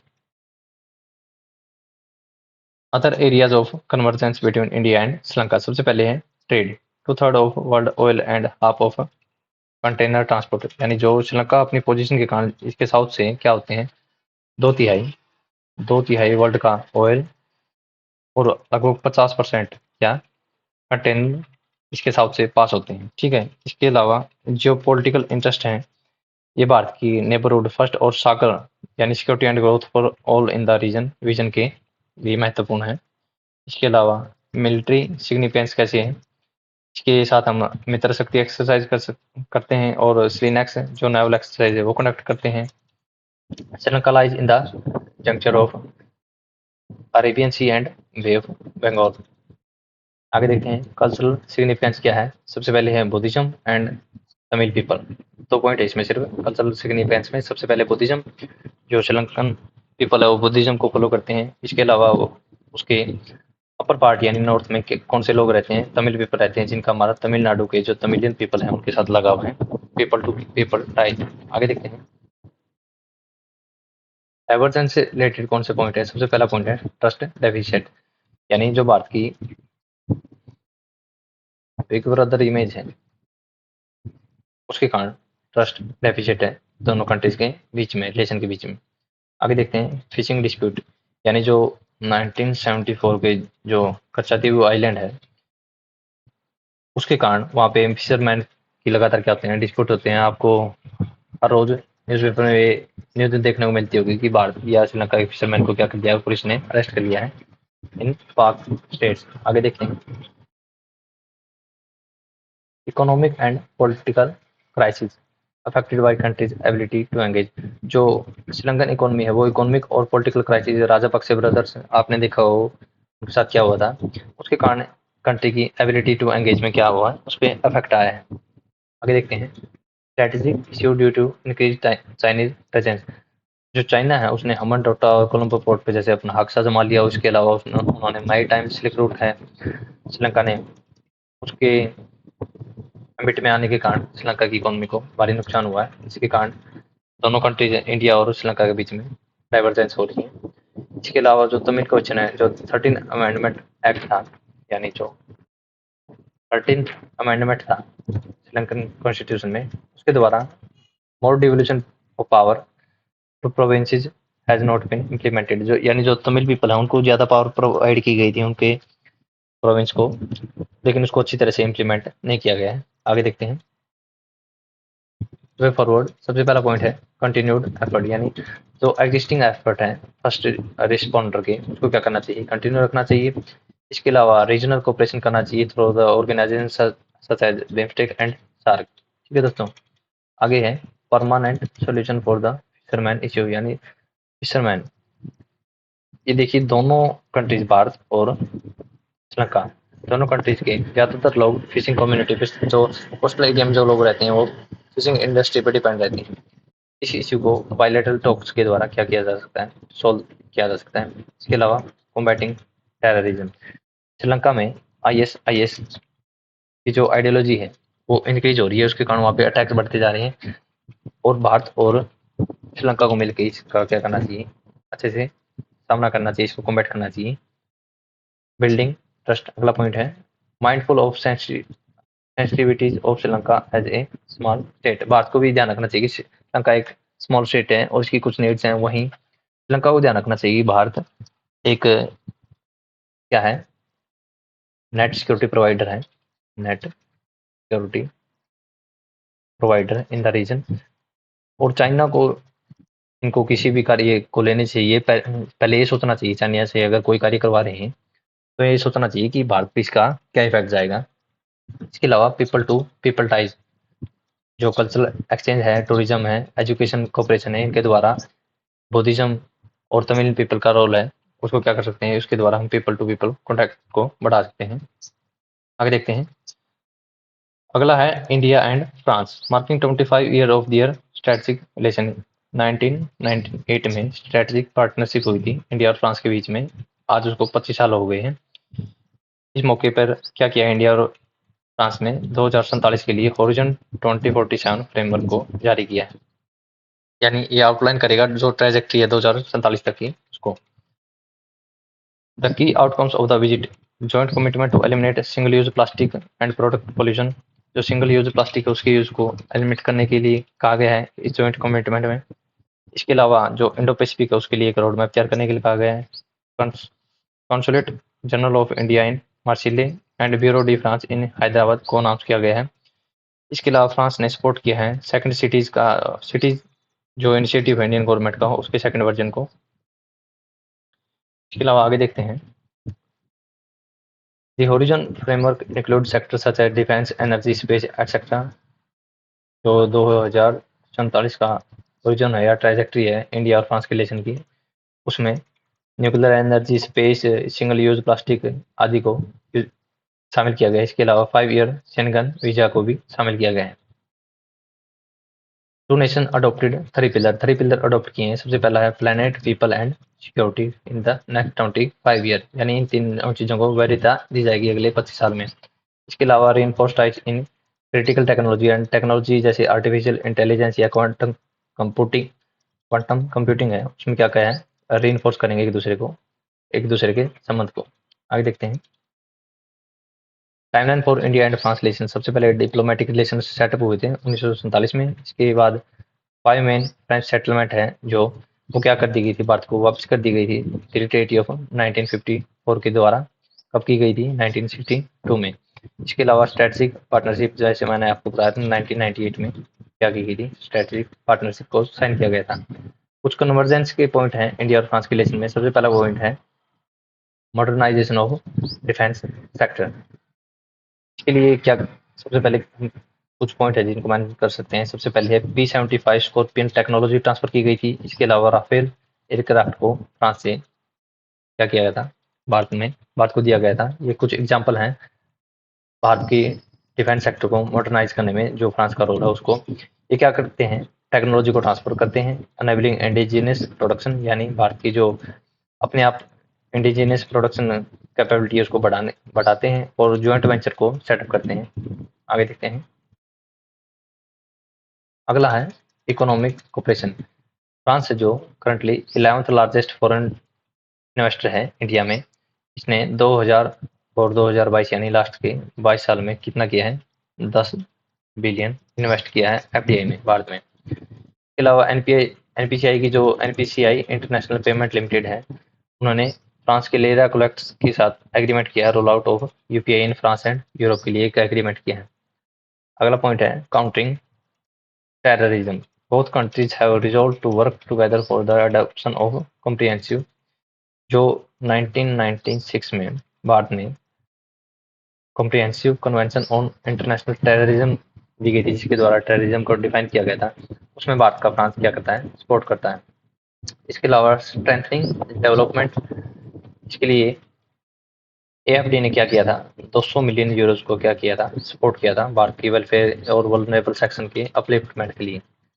tackling climate change through international solar alliance, जो इंटरनेशनल सोलर अलायंस है, फ्रांस इसको क्या करता है, सपोर्ट करता है, क्योंकि ये क्लाइमेट चेंज को टैकल करने में हेल्प करेगा। इसके अलावा strategic autonomy, respect for each other, both countries respect each other in term of their strategic autonomy. इसके अलावा इंटरनेशनल कोऑपरेशन कैसे, जैसे यूनाइटेड नेशन सिक्योरिटी काउंसिल और यूएन के रिफॉर्म में है, both countries support each other. आगे देखते हैं। जो फ्रांस है, उन्होंने भारत की हेल्प की थी। Australia group missile technology control regime और वाशिंगटन ग्रुप ने भारत की मेंबरशिप के लिए क्या किया है, फ्रांस ने भारत की हेल्प की थी। आगे है geo strategic, free and rule based Indo Pacific के लिए बहुत कंट्रीज कमिटमेंट देते हैं अपनी। In 2018 India and France agreed on a joint strategic vision. 2018 में जॉइंट स्ट्रेटजिक विजन जारी किया था बहुत कंट्रीज के द्वारा, जिसमें उन्होंने finalising in Indo French development fund for third countries में इन्होंने एक इंडो फ्रेंच डेवलपमेंट फंड बनाया था थर्ड कंट्री के लिए, यानी ट्राइलेटरल ग्रुपिंग के द्वारा हम किसी थर्ड कंट्री की हेल्प कर सकते हैं। जैसे यूएई को इन्वॉल्व किया गया था भारत और फ्रांस के साथ, इसके द्वारा वो ईस्ट ऑफ अफ्रीका में हेल्प कर रहे हैं। आगे देखते हैं। वे फॉरवर्ड, सबसे पहला है कंप्लीटिंग द स्टॉल्ड प्रोजेक्ट। जो एग्जिस्टिंग स्टॉल्ड प्रोजेक्ट है उनको क्या करना चाहिए, एक्सपेडाइट कंप्लीट करना चाहिए। इसके अलावा the free trade agreement with EU, जो broad based trade and investment agreement है ईयू के साथ, उसको क्या करना चाहिए, एक्सपेडाइट करना चाहिए या उसको जल्दी से कंप्लीट करना चाहिए। अगला है linking civil society and people to people contact को उसको बढ़ाया जा सकता है थ्रू टूरिज्म, एजुकेशन, एक्सेट्रा। आगे देखते हैं। नेबरहुड फर्स्ट पॉलिसी, जो 22nd रिपोर्ट है committee on external affair on India's neighbourhood first policy, वो क्या की गई, सबमिट की गई है पार्लियामेंट को। सबसे पहले हम बात करते हैं what is India's neighbourhood policy. The policy forges a strong neighborhood relation based on consultative, non-reciprocal, outcome-oriented approach with India's neighbor, यानी भारत को हमेशा ही कंसल्टेटिव, नॉन रेसिप्रोकल और आउटकम ओरिएंटेड अप्रोच अपनानी चाहिए नेबर्स के साथ डील करने में। ये 5S पे डिपेंड करती है, 5S के जो प्रिंसिपल है उस पर डिपेंड करती है। सबसे पहले है समान, संवाद, शांति, समृद्धि और संस्कृति, यानी एक दूसरे के कल्चर की रिस्पेक्ट करने के साथ। The policy is required to handle India's external state threats better, achieve the necessary support in multilateral forums, जैसे यूनाइटेड नेशन के रिफॉर्म और curtailing the Chinese influence in the region, etc. आगे देखते हैं। India's initiative in neighbourhood, India ने क्या क्या initiative लिए हैं अपने नेबरहुड में। सबसे पहला है इंफ्रास्ट्रक्चर। इंफ्रास्ट्रक्चर के लिए सबसे पहले क्या किया गया है, डेलाराम और जरान की जो रोड है वो भारत ने कंस्ट्रक्ट की है। इसके अलावा ग्रेटर माले कनेक्टिविटी प्रोजेक्ट मालदीव में, उसमें भारत ने अपना सपोर्ट दिया है। और जो डेवलपमेंट असिस्टेंस है भूटान को अपने 5 ईयर प्लान के लिए भारत देता है। इसके अलावा हर साल बजट से भारत अपने नेबर कंट्रीज को क्या करता है, फंड करता है। इसके अलावा ये जो financial payment through UPI payment, UPI और रुपए कार्ड को बढ़ावा दिया जा रहा है इन कंट्रीज में, ताकि ये जो फाइनेंशियल पेमेंट सिस्टम आगे। ह्यूमैनिटेरियन असिस्टेंस, जैसे ऑपरेशन मैत्री इन नेपाल, जो कोरोना के टाइम पे वैक्सीन प्रोवाइड की गई थी नेपाल को ऑपरेशन मैत्री के थ्रू। आगे देखते हैं। Challenges pertaining to India's neighbourhood, यानी इंडिया के नेबरहुड में क्या क्या चैलेंज। सबसे पहले वॉलेटिलिटी इन द नेबरहुड, जैसे कि म्यांमार और पाकिस्तान की सिचुएशन जैसी है, वहाँ पे क्राइसिस की सिचुएशन है, आपको पता है। इसके अलावा इकोनॉमिक क्राइसिस है जो श्रीलंका फेस कर रहा है फिलहाल, और पाकिस्तान हाइपर इन्फ्लेशन, यानी ज़्यादा महंगाई की समस्या को पाकिस्तान फेस कर रहा है, वहीं श्रीलंका भी इसी चीज़ को फेस कर रहा है। बॉर्डर इश्यू है सबसे पहले कश्मीर का पाकिस्तान के साथ, काला पानी विद नेपाल, और मैरी टाइम डिस्प्यूट है जो पाकिस्तान के साथ है, सरकरी का इशू है। इसके अलावा बांग्लादेश में तीस्ता रिवर के लिए और 59 रिवर अदर हैं जिनके साथ बात क्या कर रहा है, बॉर्डर इशू फेस कर रहा है। इसके अलावा इन्फिल्ट्रेशन एंड इमिग्रेंट इशू, जो रिफ्यूजी हैं उनकी प्रॉब्लम बढ़ती जा रही है, क्योंकि भारत के बॉर्डर क्या है, फॉरेस्ट बॉर्डर है with Pakistan, Bangladesh and Myanmar. आगे है शेयरिंग ऑफ रिवर वाटर, जैसा मैंने आपको पहले बताया, इंडस रिवर का पाकिस्तान के साथ है और तीस्ता रिवर का बांग्लादेश के साथ इशू हमेशा बना रहता है। आगे देखते हैं जो कमेटी है, इसने जो 22nd रिपोर्ट अभी सबमिट की, इसमें क्या रिकमेंडेशन दी है। सबसे पहले इंप्रूविंग द बॉर्डर इंफ्रास्ट्रक्चर, क्या कैसे किया जा सकता है, integrated check post, land custom station और बॉर्डर हाट को बिल्ड करके क्या किया जा सकता है, इंफ्रास्ट्रक्चर को बढ़ावा दिया जा सकता है। इसके अलावा improving people to people contact through tourism, common culture and history को यूज कर सकते हैं हम पीपल टू पीपल कॉन्टैक्ट को बढ़ावा देने के लिए। इसके अलावा कीपिंग डिप्लोमेटिक डोर, यानी बायलैटरल जो डिस्प्यूट हैं उनको रिजोल्व करने के लिए डिप्लोमेटिक डोर हमेशा ही ओपन रखने चाहिए। Continue the already taken step, जैसे ह्यूमैनिटेरियन असिस्टेंस जो प्रोवाइड की जाती हैं या प्रोजेक्ट हैं, लाइन ऑफ क्रेडिट हैं, उनको क्या करना चाहिए, हमेशा ही कंटिन्यू रखना चाहिए। कंक्लूजन दिया गया है, every country is bonded by the factor history, culture, language and geography, and there policies have mutual implications, so trying to maintain a cordial relationship with them is essential to help India strive better to growth and development. यानी उनके साथ हमेशा ही कैसे relation बनाए रखने चाहिए, भारत को cordial relation बनाए रखने चाहिए, क्योंकि भारत का उनके साथ हमेशा हिस्ट्री से, कल्चर और लैंग्वेज और ज्योग्राफी से हमेशा ही उनके साथ क्या रहा है, बॉन्ड रहा है। आगे देखते हैं India's energy diplomacy. India is considering trading power with South East Asian countries such as Myanmar and Thailand. Bharat जो म्यांमार और थाईलैंड जो साउथ ईस्ट एशियन कंट्री है उनके साथ पावर को क्या कर रहा है, पावर की ट्रेडिंग करने के लिए विचार विमर्श कर रहा है। और हाल ही में एक न्यूज भी आई थी कि सिंगापुर को भारत क्या करेगा, इलेक्ट्रिसिटी एक्सपोर्ट करेगा। आगे देखते हैं what is energy diplomacy. Energy diplomacy क्या है, use of energy capacity as a instrument of foreign policy, यानी फॉरेन पॉलिसी में क्या करना चाहिए, एनर्जी कैपेसिटी को यूज करना है फॉरेन इज एनर्जी डिप्लोमेसी। इसका एम क्या होता है, ensure countries energy security while promoting business opportunities related to energy sector. इसके द्वारा हम क्या कर सकते हैं, secure a sustainable source of energy, energy का जो सोर्स है उसको सस्टेनेबल बना सकते हैं। आगे देखते हैं how India is pursuing energy diplomacy. सबसे पहला पॉइंट है पावर ट्रांसमिशन। पावर ट्रांसमिशन कैसे करता है Bharat, part of SAARC energy agreement on electricity जो 2014 में साइन कर लिया गया था। इसके अलावा भारत एक्सपोर्ट करता है पावर को बांग्लादेश को, नेपाल और भूटान को। इसके अलावा 2018 में गाइडलाइंस प्रोवाइड की गई थी import and export of electricity, यानी क्रॉस बॉर्डर इलेक्ट्रिसिटी को इंपोर्ट एक्सपोर्ट के लिए 2018 में गाइडलाइंस दी गई थी। रिन्यूएबल एनर्जी के लिए भारत ने वन ग्रिड जो इनिशिएटिव उसको स्टार्ट किया गया था और इंटरनेशनल सोलर अलायंस को सेटअप किया गया था। आगे देखते हैं अगला है पाइप कनेक्टिविटी, जो तापी है यानी Turkmenistan, Afghanistan, Pakistan and India जो पाइपलाइन है, जिसमें जो लास्ट के 3 कंट्री हैं, ये क्या है, ये नेचुरल गैस लेंगे कहाँ से, तुर्कमेनिस्तान से। ठीक है दोस्तों। न्यूक्लियर एनर्जी कॉर्पोरेशन, भारत ने क्या किया है, यूएस और जापान के साथ सिविल न्यूक्लियर डील की है न्यूक्लियर एनर्जी के लिए। हाइड्रो इलेक्ट्रिकल के लिए क्या किया है भारत ने, भूटान के साथ ताला चुका, कुरिचू और मांगदेचू जो हाइड्रो इलेक्ट्रिक पावर प्लांट है, उनके क्या किया है भारत ने, वहाँ से एनर्जी पावर को क्या करता है, भारत इंपोर्ट करता है। इसके अलावा भारत ने नेपाल में भी कुछ प्रोजेक्ट को फंड किया है, वहाँ से भी एनर्जी भारत लेता है, जैसे कि Arun project, upper Karnali project, Mahakali treaty etcetera. आगे देखते हैं what are the challenges in India's energy diplomacy. सबसे पहला चैलेंज है सोर्स कंसंट्रेशन, यानी अराउंड 60%, मोर देन 60% जो भारत के ऑयल एंड गैस है वो कहाँ से लेता है, भारत पर्शियन गल्फ से। इसके अलावा जो पावर टैरिफ है, ट्रांसमिशन में जो चार्जेस लगते हैं वो हमेशा क्या रहते हैं, वो हमेशा एक इशू रहते हैं, ज़्यादा रहता है वो। टेक्नोलॉजी कंस्ट्रेंट, जो इंडस्ट्री है पावर इंडस्ट्री वो क्या है, हाईली टेक्नोलॉजी इंटेंसिव इंडस्ट्री है और इसमें टेक्नोलॉजी की हमेशा ही दिक्कत बनी रहती है। आगे देखते हैं cyber security, growth of digitisation and interconnectivity in the energy sector, जिसके कारण क्या होती है, साइबर सिक्योरिटी एक इश्यू बना रहता है। जैसे कि हमको पता है कि जो गल्फ रीजन है वहाँ पे ड्रोन अटैक या साइबर सिक्योरिटी के कारण क्या कर दिया जाता है, तेल के कुएं हैं उन पे अटैक किया जाता है। आगे देखते हैं, over dependence on the coal. Bharat है जो वो नियरली 50%, एग्जैक्ट बताऊं तो आपको 49.6% किस पे डिपेंड है, अभी भी कोल पे डिपेंड है। 6% गैस से प्राप्त करता है भारत अपनी एनर्जी, और कुल मिला के देखा जाए तो 56.8% जो है वो भारत एनर्जी फॉसिल फ्यूल से प्राप्त करता है। वहीं 43% किसे प्राप्त करता है, नॉन फॉसिल फ्यूल से, नॉन फॉसिल फ्यूल से प्राप्त करता है। आगे देखते हैं, एनर्जी इंफ्रास्ट्रक्चर बोटलनेक।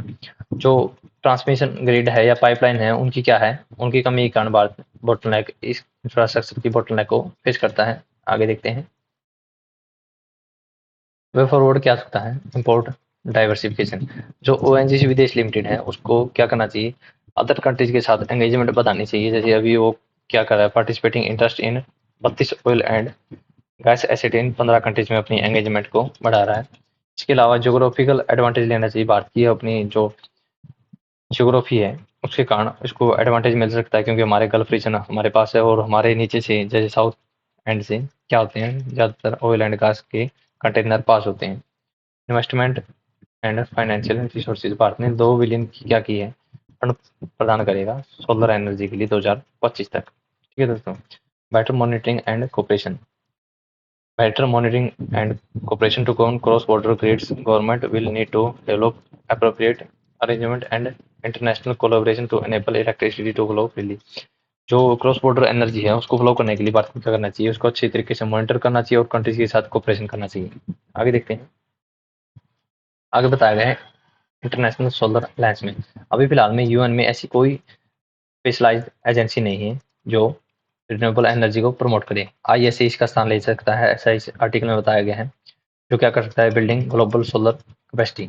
ठीक है, आगे और इंडिया इसमें क्या कर सकता है, की रोल प्रोवाइड कर सकता है, क्योंकि भारत एक रिन्यूएबल एनर्जी प्रोवाइड का सप्लायर बन सकता है, क्योंकि भारत की जियोग्राफिकल पोजीशन ऐसी है। आगे बताया गया, demand for renewable energy will rise exponentially due to global and national countries achieving net zero emission. जैसे भारत ने 2070 का अपना नेट जीरो का टारगेट लिया है, वहीं कई कंट्रीज ने 2050 का टारगेट लिया है। इनको फुलफिल करने में क्या करेगा, रिन्यूएबल एनर्जी एक महत्वपूर्ण रोल निभाएगी। IEC has partnered with nearly 32 international organizations to create mobilize $100 billion।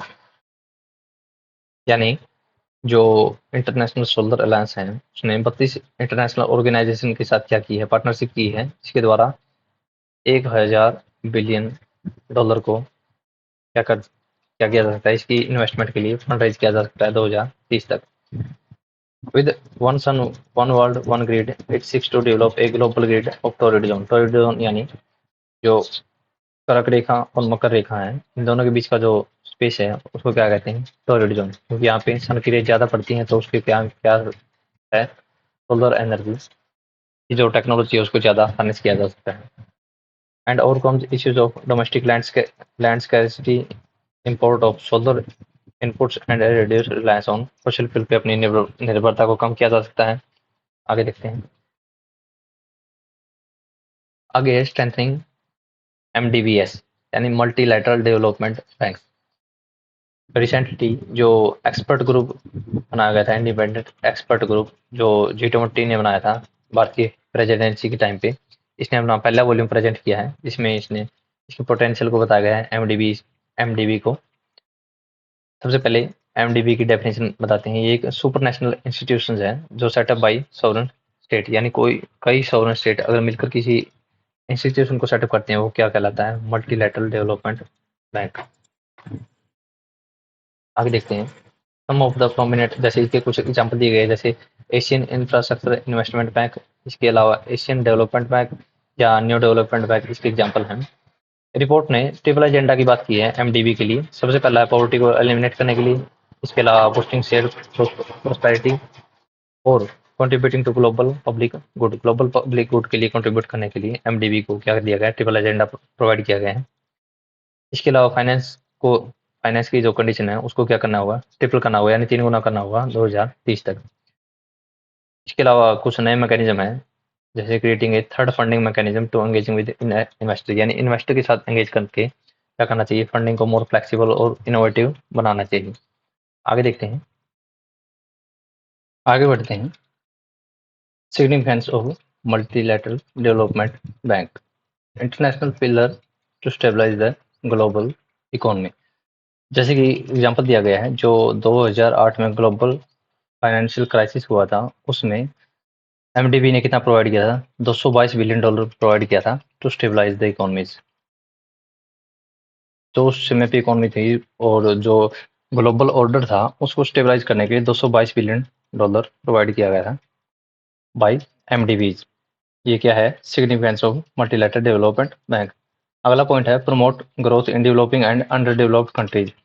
किसके थ्रू प्रमोट करते हैं इसको, ग्रोथ को कैसे प्रमोट, थ्रू प्रोजेक्ट्स और इंफ्रास्ट्रक्चर, एनर्जी और एजुकेशन।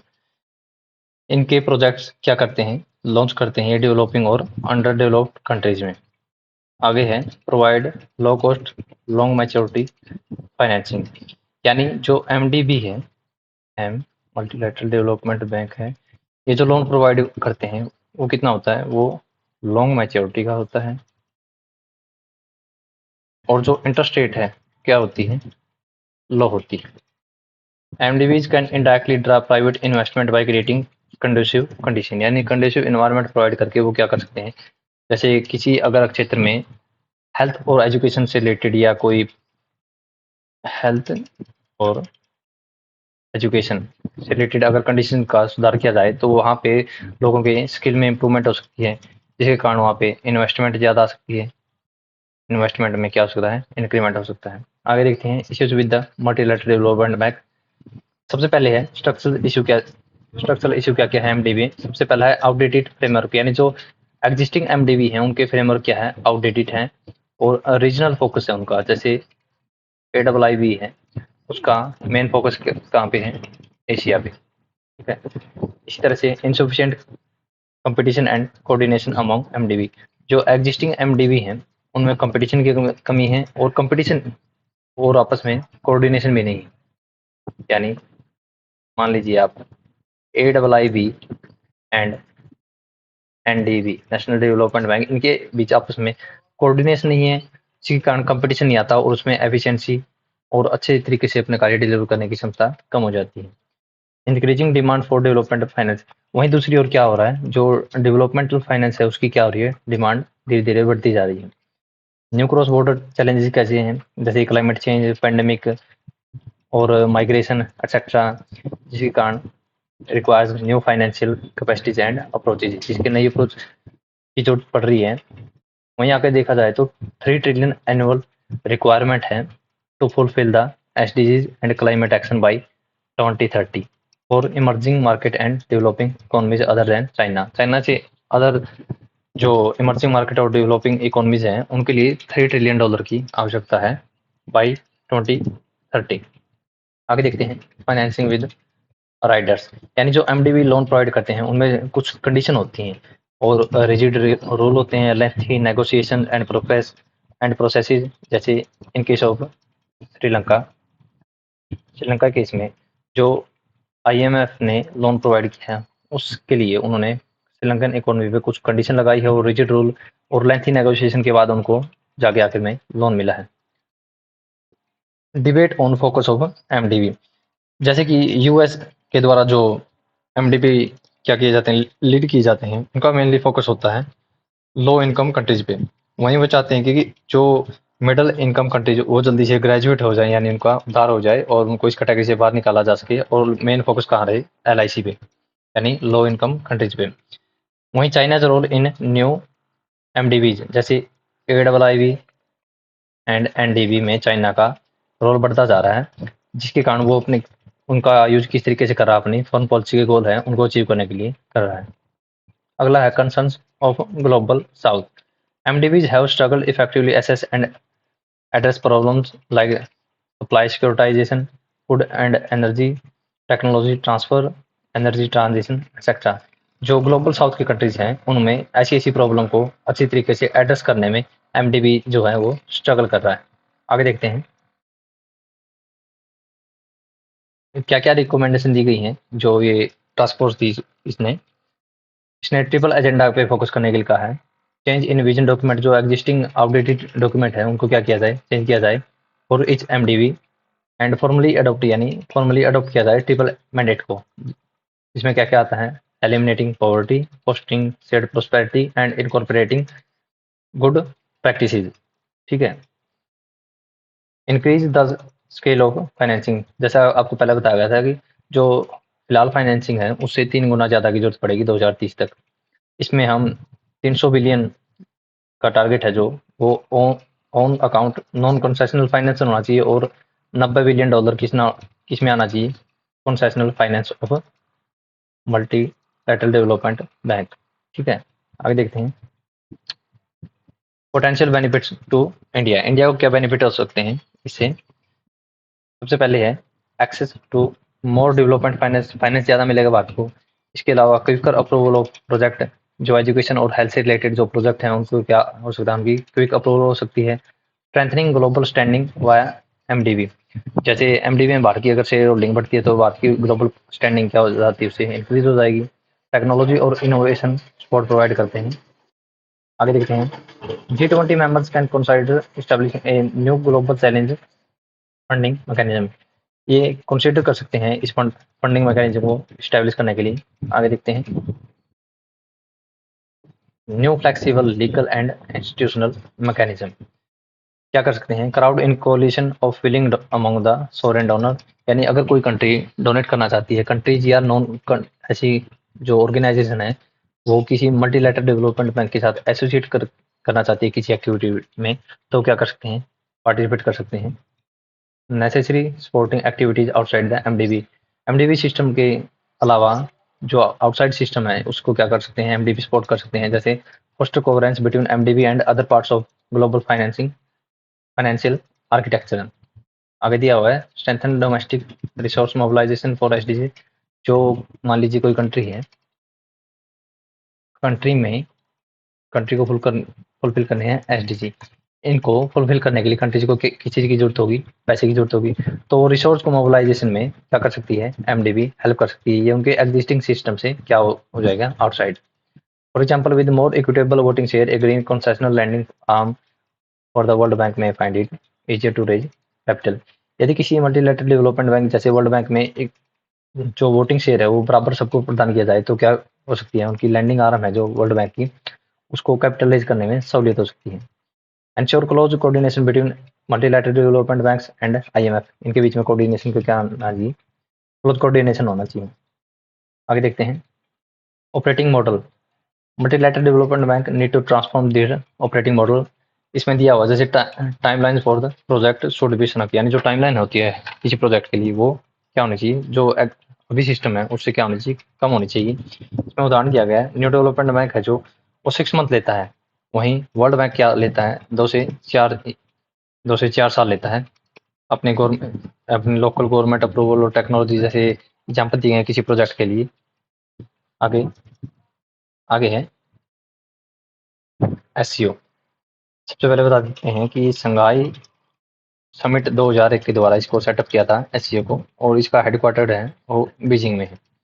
इसमें जो सेंट्रल एशियन कंट्रीज है जैसे कि कजाकिस्तान, किर्गिस्तान, ताजिकिस्तान, उज्बेकिस्तान हैं। इसके अलावा रशिया और चाइना। याद रखिए इसमें सेंट्रल एशियन कौन सी कंट्री नहीं है, बता सकते हैं आप। सेंट्रल एशियन में 5 कंट्रीज हैं जिनमें से एक कंट्री इसमें नहीं है, उज्बेकिस्तान है, ताजिकिस्तान है, कजाकिस्तान है, किर्गिस्तान है। इसमें कौन सी एक कंट्री नहीं है, तुर्कमेनिस्तान। तुर्कमेनिस्तान कंट्री इसमें नहीं है। इसके अलावा 2017 में 2 कंट्रीज को ऐड किया गया था। कौन सी कंट्री है वो, सबसे पहले है इंडिया और पाकिस्तान। इसके अलावा जो अभी मीटिंग हुई है उसमें ईरान को भी इसका मेंबर बना दिया गया है। इसके अलावा 3 ऑब्जर्वर स्टेट हैं और 6 डायलॉग पार्टनर हैं। इसका स्ट्रक्चर इस प्रकार से है, स्ट्रक्चर सबसे पहले इसमें क्या है, council of head of state. इसके बाद है council of head of government. इसके अलावा क्या है, इसकी 2 परमानेंट बॉडीज हैं, 2 बॉडीज हैं। सबसे पहले है जो रेट्स है, जो रीजनल एंटी टेररिस्ट स्ट्रक्चर है ताशकंद में जिसका मुख्यालय है, इसके अलावा एक सेक्रेटरीट है इसका बीजिंग में। ठीक है, इसका स्ट्रक्चर है और इसके गोल और ऑब्जेक्टिव क्या है एससीओ के। सबसे पहला है सिक्योरिटी से रिलेटेड कंसर्न है उनको एड्रेस करना, resolving border disputes and military operation, countering terrorism and cooperation in education, energy and transportation. आगे देखते हैं जो वर्चुअल समिट हुई है फिलहाल एससीओ की, और जिसका कंक्लूड हुआ है with signing off new Delhi declaration. New Delhi declaration के साथ जो एससीओ की वर्चुअल समिट है उसको कंक्लूड किया गया है। इसका थीम क्या है? इसका थीम है टुवर्ड्स ए सिक्योर एससीओ, जिसमें सिक्योर जो एक्रोनिम है उसकी फुल फॉर्म है security, economic development, connectivity, unity, respect for sovereignty and territorial integrity and environmental protection. ये जो एक्रोनिम है ये प्राइम मिनिस्टर मोदी ने दिया था 2018 की एससीओ समिट में। वहीं इसी समिट में ईरान को क्या कर दिया गया, परमानेंट मेंबर बना दिया गया है। और जो एससीओ के आरएटीएस जो रीजनल एंटी टेररिस्ट स्ट्रक्चर है उसकी इफेक्टिवनेस को हाईलाइट किया गया है। आगे देखते हैं what is the significance of SCO. सबसे पहले है जियो पोलिटिकल सिग्निफिकेंस। ये भारत की जो स्ट्रेटेजिक ऑटोनमी है और मल्टी अलाइनमेंट की जो पॉलिसी है उसके लिए महत्वपूर्ण है, क्योंकि it allows India to part alternate economic structure. जैसे भारत जो यूएसए ने ईरान और रशिया के ऊपर जो बैन लगाए हैं, लेकिन भारत फिर भी इनके साथ एससीओ के थ्रू एंगेजमेंट बढ़ा सकता है। फोस्टिंग रीजनल स्टेबिलिटी, जैसे कि यहाँ पे उदाहरण दिया गया है 2005 में एक अफगानिस्तान कॉन्टैक्ट ग्रुप बनाया गया था फॉर स्टेबिलिटी इन काबुल। और वहीं अभी फिलहाल में यूक्रेन और रशिया का जो कॉन्फ्लिक्ट है उसके ऊपर डिस्कशन किया गया और एम्फेसाइजिंग पीस, और पीस के ऊपर किया गया है, एम्फेसाइज किया गया है। अगला पॉइंट है स्ट्रेंथन बायलैटरल रिलेशन। जो एससीओ का सिस्टम है उसमें क्या किया गया है, ये फैसिलिटेट करता है communication between India and other regional countries like China. ठीक है, और इट प्रमोट रीजनल कनेक्टिविटी, जैसे तापी प्रोजेक्ट है और आईएनएसटीसी है, चाहवार पोर्ट है। अगला पॉइंट है promoting regional trade and cultural ties. Bharat ने इसमें जो एससीओ है इसमें भारत क्या लेके चलता है, 5 पिलर के ऊपर फोकस करता है। सबसे पहले startup and innovation, digital inclusion, empowering youth, traditional medicine और शेयर्ड बुद्धिस्ट हेरिटेज। जैसे काशी को क्या बनाया गया है, first tourism and cultural capital बनाया गया है एससीओ की। पहले ये देख लेते हैं अबाउट आरएटीएस। आरएटीएस के बारे में बताया गया है, इसका हेडक्वार्टर कहाँ पे है, जिसके यानी ताशकंद में है इसका। और ये एससीओ का जो चार्टर है उसके थ्रू आता है। इसमें Shanghai convention on combating terrorism, separatism and extremism के मैंडेट पे कार्य करता है। इसको 2001 में इस्टेब्लिश किया गया था विश्व के एक समिट के दौरान। यह डाटाबेस मेंटेन करता है टेररिस्ट और उनके ऑर्गेनाइजेशन है, जो मेंबर्स कंट्री में जो टेररिस्ट हैं और उनकी ऑर्गेनाइजेशन है उनसे रिलेटेड डाटा को कलेक्ट करता है। आगे देखते हैं होस्टिंग काउंटर टेररिज्म एफर्ट्स आरएटीएस के द्वारा आपको बताया गया है, ये इंटेलिजेंस शेयरिंग का काम करता है। इसके अलावा कॉम्बैटिंग इलिसिट ड्रग ट्रेड, जो 80% ओपियम है और हीरोइन है वो अफगानिस्तान और पाकिस्तान का जो एरिया है ओरिजिन वहाँ से ओरिजिन होता है। इसको काउंटर करने में, इसको टैकल करने में क्या कर सकता है एससीओ एक महत्वपूर्ण भूमिका निभा सकता है। अगला पॉइंट है access to strategic mineral reserve. जैसे कि यूरेनियम की बात की गई इसमें, जो किर्गिस्तान में मिलता है, और हाइड्रोकार्बन, इनके लिए भारत क्या कर सकता है, इनकी सप्लाई को इंश्योर कर सकता है। आगे देखते हैं what are the challenges with SCO. SCO में क्या क्या चैलेंज है, जैसे एक बायलैटरल इशू है, जो existing country in the SCO उनके बीच में बायलैटरल इशू है, जिसके कारण ट्रस्ट डेफिसिट है। चाइना's overwhelming presence in grouping cause an imbalance in its power volume. ठीक है, अगला है इसको एक परसेप्शन है इसके बारे में कि ये एक एंटी वेस्ट ग्रुपिंग है। ठीक है दोस्तों, क्योंकि इसमें countries like Iran, Russia and China, ऐसी कंट्रीज की प्रेजेंस के कारण इसको एक एंटी वेस्ट ग्रुपिंग माना जाता है। प्रोजेक्ट्स एंडेजनिंग इंडियाज नेशनल इंटरेस्ट, जैसे कि जो चाइना बीआरआई प्रोजेक्ट है वो इंडिया की सोवरेनिटी को क्या करता है, वायलेट करता है, इसकी टेरिटोरियल इंटीग्रिटी को, क्योंकि इसका एक जो पोर्शन है वो कहाँ से जा रहा है, पीओके से। ठीक है दोस्तों, अगला है स्ट्रक्चरल चैलेंजेस। जो एससीओ का चार्टर है वो does not allow bilateral dispute to be taken up. जो एससीओ का चार्टर है वो बायलैटरल इश्यू को रेज करने के लिए नहीं है, लेकिन पाकिस्तान जैसे कंट्री बार बार ऐसे प्लेटफॉर्म का यूज करते हैं बायलैटरल इश्यू को रेज करने के लिए। Strengthening Sino Russia axis. SCO platform provide करता है, जिसके कारण रशिया एंड चाइना के बीच में जो रिलेशन है वो क्या हो रहे हैं, इंक्रीज हो रहे हैं, जिसके कारण भारत क्या कर सकता है, आगे वल्नरेबल हो सकता है इंडिया टू चाइनीज एग्रेशन। ठीक है दोस्तों, आगे देखते हैं। Way forward, leveraging multilateralism for development, यानी भारत को ऐसे प्लेटफॉर्म का यूज करना चाहिए डेवलपमेंट के लिए। ठीक है, भारत ने इसकी एससीओ की प्रेसिडेंसी के दौरान betterment of the whole of Eurasia के अपने मैंडेट को ऊपर रखा है। इसके अलावा एक्टिंग एज ए फैसिलिटेटर, यानी जो रशिया एंड वेस्ट के बीच में जो है एक रूल बेस्ड ऑर्डर को कायम करने के लिए भारत एक फैसिलिटेटर का काम कर सकता है। आगे देखते हैं। प्रमोटिंग नेशनल इंटरेस्ट, यानी भारत को ऐसे प्लेटफॉर्म का अपने एजेंडे को फुलफिल करने के लिए यूज करना चाहिए जो नेशनल इंटरेस्ट में हो।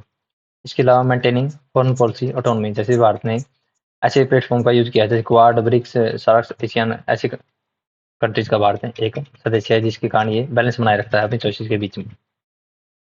अगला पॉइंट है constructive role, India should promote a constructivist approach that can be leverage to make SCO a platform of agreement rather than disagreement, यानी एक this should be promoted as a platform for agreements and not for disagreements. आगे देखते हैं। अगला topic है black Sea green deal. आपको पहले बताता हूँ, इसमें जो रशिया है इसने क्या कर दिया है, इस ग्रीन डील से क्या कर दिया है, खुद को विड्रा कर लिया है, क्योंकि इन्होंने आरोप लगाया कि जो कंडीशन थी, promises made it under the deal have not been met, यानी वो जो प्रोमिसेस हैं उनको फुलफिल नहीं किया गया है। और इसमें रशिया ने क्या किया है, यूक्रेन के ऊपर आरोप लगाया है कि इन्होंने जो एक्सपोर्ट की है जो प्रोडक्ट्स, एग्रीकल्चर प्रोडक्ट्स और फर्टिलाइजर, वो ज़्यादातर हाई और मिडिल इनकम कंट्रीज को एक्सपोर्ट की है, और केवल 3% ही ऐसी चीज़ें पोर कंट्रीज को एक्सपोर्ट की हैं। Now what is Black Sea green deal, जो ब्रोकर करवाई थी यूनाइटेड नेशन और तुर्की ने रशिया और यूक्रेन के बीच में। इसका मकसद क्या था, to tackle escalating food prices, और सप्लाई चेन में जो डिसरप्शन आ रहा था उसको इफेक्टिवली टैकल करने के लिए। ठीक है, it provides a safe maritime humanitarian corridor for Ukrainian export from the three key ports, namely Chornomorsk, Odesa और यूजनी पोर्ट। ठीक है दोस्तों, आपको मैप में दिखाता हूँ। जो ग्रीन डील है इसके द्वारा जो ये यूजनी पोर्ट है, उड़ीसा पोर्ट है और चोर्नोमोर्स्क पोर्ट है जो यूक्रेन के अंडर आते हैं, इनको एक सेफ कॉरिडोर प्रोवाइड किया जाता है। ऐसे यहाँ से जो है ग्रेन और अदर मटेरियल्स ट्रांसपोर्ट किए जाते हैं through Black Sea to the other countries. What is the impact of closure of the deal, जो अभी डील से रशिया ने विदड्रा कर लिया है, इसके क्या क्या इम्पैक्ट आ सकते हैं। एक पॉइंट रह गया दोस्तों, इसमें पीरियड ऑफ 120 डेज, यानी ये जो डील थी ये 120 डेज की थी और इसको 2 बार एक्सटेंड कर दिया गया, लेकिन फाइनली रशिया ने इसे विदड्रा कर लिया है। अगला है impact of closure of deal. सबसे पहला है इन्फ्लेशन इन फूड प्राइसेस। जैसे ही रशिया ने घोषित की है तो इन्फ्लेशन जो फूड प्राइसेस का है वो प्राइसेस क्या हो चुके हैं, राइज हो चुके हैं, मेनली ग्रेन्स और ऑयल सीड्स। अगला है इम्पैक्ट ऑन यूक्रेनियन फार्मर, जो यूक्रेन के फार्मर है उनको अपना जो एग्रीकल्चर प्रोड्यूस है वो सस्ते में बेचनी पड़ रही है डिस्काउंटेड रेट पे। अगला है unequal impact on four people पे अनइक्वल इम्पैक्ट हो रहा है, क्योंकि जैसे एफएओ और वर्ल्ड फूड प्रोग्राम ने कहा है कि 828 मिलियन पीपल वर्ल्ड वाइड क्या होंगे, एस्केलेटेड प्राइसेस से क्या हो गए, उनके कारण फूड इनसिक्योरिटी की कंडीशन पैदा होगी। आगे देखते हैं। LDCs are disproportionately at risk of food insecurity, यानी जो लोअर इनकम कंट्रीज हैं उनके ऊपर क्या होगा, इसका डिस्प्रोपोर्शनेटली इफेक्ट होगा। अगला पॉइंट है impact on edible oil on India. जैसा कि आपको पता है कि भारत अपना सनफ्लावर और सोयाबीन ऑयल है वो इन्हीं 2 कंट्री से इंपोर्ट करता है, इसके ऊपर नेगेटिव इफेक्ट जाएगा और उसके प्राइसेस ऑलरेडी राइज कर चुके हैं। शॉर्टफॉल ऑफ फर्टिलाइजर, जो रशिया है और बेलारूस है ये वर्ल्ड के 14% फर्टिलाइजर का एकमात्र सोर्स है, और इस डील के कैंसिल होने के कारण क्या हो जाएगी, पूरे वर्ल्ड में शॉर्टेज हो जाएगी फर्टिलाइजर की। आगे देखते हैं। फॉरवर्ड दिया गया है इंटरनेशनल कोऑपरेशन बढ़ाना चाहिए, जिसके कारण रशिया और यूक्रेन में शांति स्थापित की जा सके, और strengthening and reform the United nation, और यूनाइटेड नेशन जो यूक्रेन वार और क्लाइमेट चेंज जैसे इश्यूज को टैकल करने में नाकामयाब रहा है, ऐसे सिस्टम को क्या करना चाहिए, रिफॉर्म करने के लिए आवाज उठानी चाहिए। अगला है strengthening of the global food supply chain, जो फूड सप्लाई चेन है उसको और स्ट्रेंथन करना चाहिए और उसकी स्ट्रेंथ और वीकनेस का एनालिसिस करके इसको आगे बढ़ना चाहिए। इसके लिए हम एआई ड्राइवन प्रेडिक्टिव मॉडल का भी यूज कर सकते हैं to track and trace, and blockchain technology का भी यूज कर सकते हैं इम्प्रूव द सप्लाई चेन। आगे देखते हैं। आगे न्यूज इन शॉर्ट्स हैं। सबसे पहले है स्मार्ट पावर। देखिए दोस्तों, आपने दो पावर के बारे में सुना होगा। सबसे पहले hard power and soft power. Soft power जैसे विदाउट ए कोरेसिव प्रेशर, लेकिन हार्ड पावर में कोरेसिव यानी मिलिट्री और इकोनॉमिक माइट का यूज किया जा सकता है, जैसे यूएसए करता है। ठीक है, लेकिन अभी एक नई पावर सामने आई है जिसका नाम है स्मार्ट पावर, यानी ये चर्चा में है स्मार्ट पावर, जो क्या है कॉम्बिनेशन है। It combines both power hard and soft, यानी दोनों का मिश्रण है ये, जिसके कारण effectively and efficiently contribute to achieving the country's goal. किसी कंट्री के गोल को अचीव करने के लिए महत्वपूर्ण भूमिका निभाता है। इसमें उदाहरण दिया गया है नॉर्वे कंट्री का, जो नाटो को ज्वाइन कर लिया है, जिसने अपने डिफेंस के कारण। वहीं ये दूसरे देशों में क्या कर रहा है, lending policies on the overseas development assistance, और दूसरे देशों की मदद कर रहा है पीस एस्टेब्लिशमेंट करने में अपनी सॉफ्ट पावर के लिए। आगे इसके बारे में ये दिया गया है, आप इसको करके इसके बारे में आगे बढ़ सकते हैं। ठीक है दोस्तों, आगे बढ़ते हैं। US India strategic clean energy partnership, SCEP, strategic clean energy partnership. ये क्या है, ये पहला ट्रैक है, यानी जैसे जो US India climate and clean energy agenda है 2030 का, इसका पहला ट्रैक एक तो ये है track strategic clean energy and partnership. इसका दूसरा ट्रैक ये है climate action finance mobilising dialogue, इसका सेकंड ट्रैक है। ठीक है दोस्तों, ये जो 2030 का जो पार्टनरशिप है ये अनाउंस की गई थी 2021 में। आगे देखते हैं। ये SCEP was earlier established as, इसका पहले नाम क्या था, स्ट्रेटजिक एनर्जी पार्टनरशिप था 2018 में। इसकी की हाइलाइट्स क्या क्या है, US India new and emerging renewable energy technologies action platform provide करता है एक, और establishment of public private energy storage task force को प्रोवाइड करता है। इसके अलावा ये जो south Asia group for energy है वो लॉन्च किया गया है इसके दौरान। वहीं यह फोकस करता है डेवलपिंग नेट जीरो विलेजेस, यानी नेट जीरो विलेज पे फोकस करना के ऊपर फोकस करता है इंडिया में। इसके अलावा यह CCUS टेक्नोलॉजी पे फोकस करता है, जो है कि carbon capture utilisation and storage है। आगे देखते हैं। India and UAE. इंडिया और यूएई ने एक पैक्ट साइन कर लिया है to trade in local country. जो यूएई कंट्री की करेंसी है दिरहम और इंडिया की INR रुपीज है, उनमें सिस्टम को लोकल करेंसी में सेटल करने के लिए एक पैक्ट क्या कर दिया है, साइन कर लिया गया है। आगे देखते हैं। It will promote investment and optimise transaction cost, transaction cost को ऑप्टिमाइज करेगा, और ये फॉरेन एक्सचेंज मार्केट है उसको डेवलप करने में मदद करेगा। जो फॉरेन एक्सचेंज मार्केट है जो दिरहम और इंडियन रुपीज के लिए है, उसको डेवलप करने में हेल्प करेगा। इसके अलावा भारत के जो यूपीआई सिस्टम है और यूएई का इंस्टेंट पेमेंट प्लेटफॉर्म है, उनको आपस में लिंक किया जाएगा।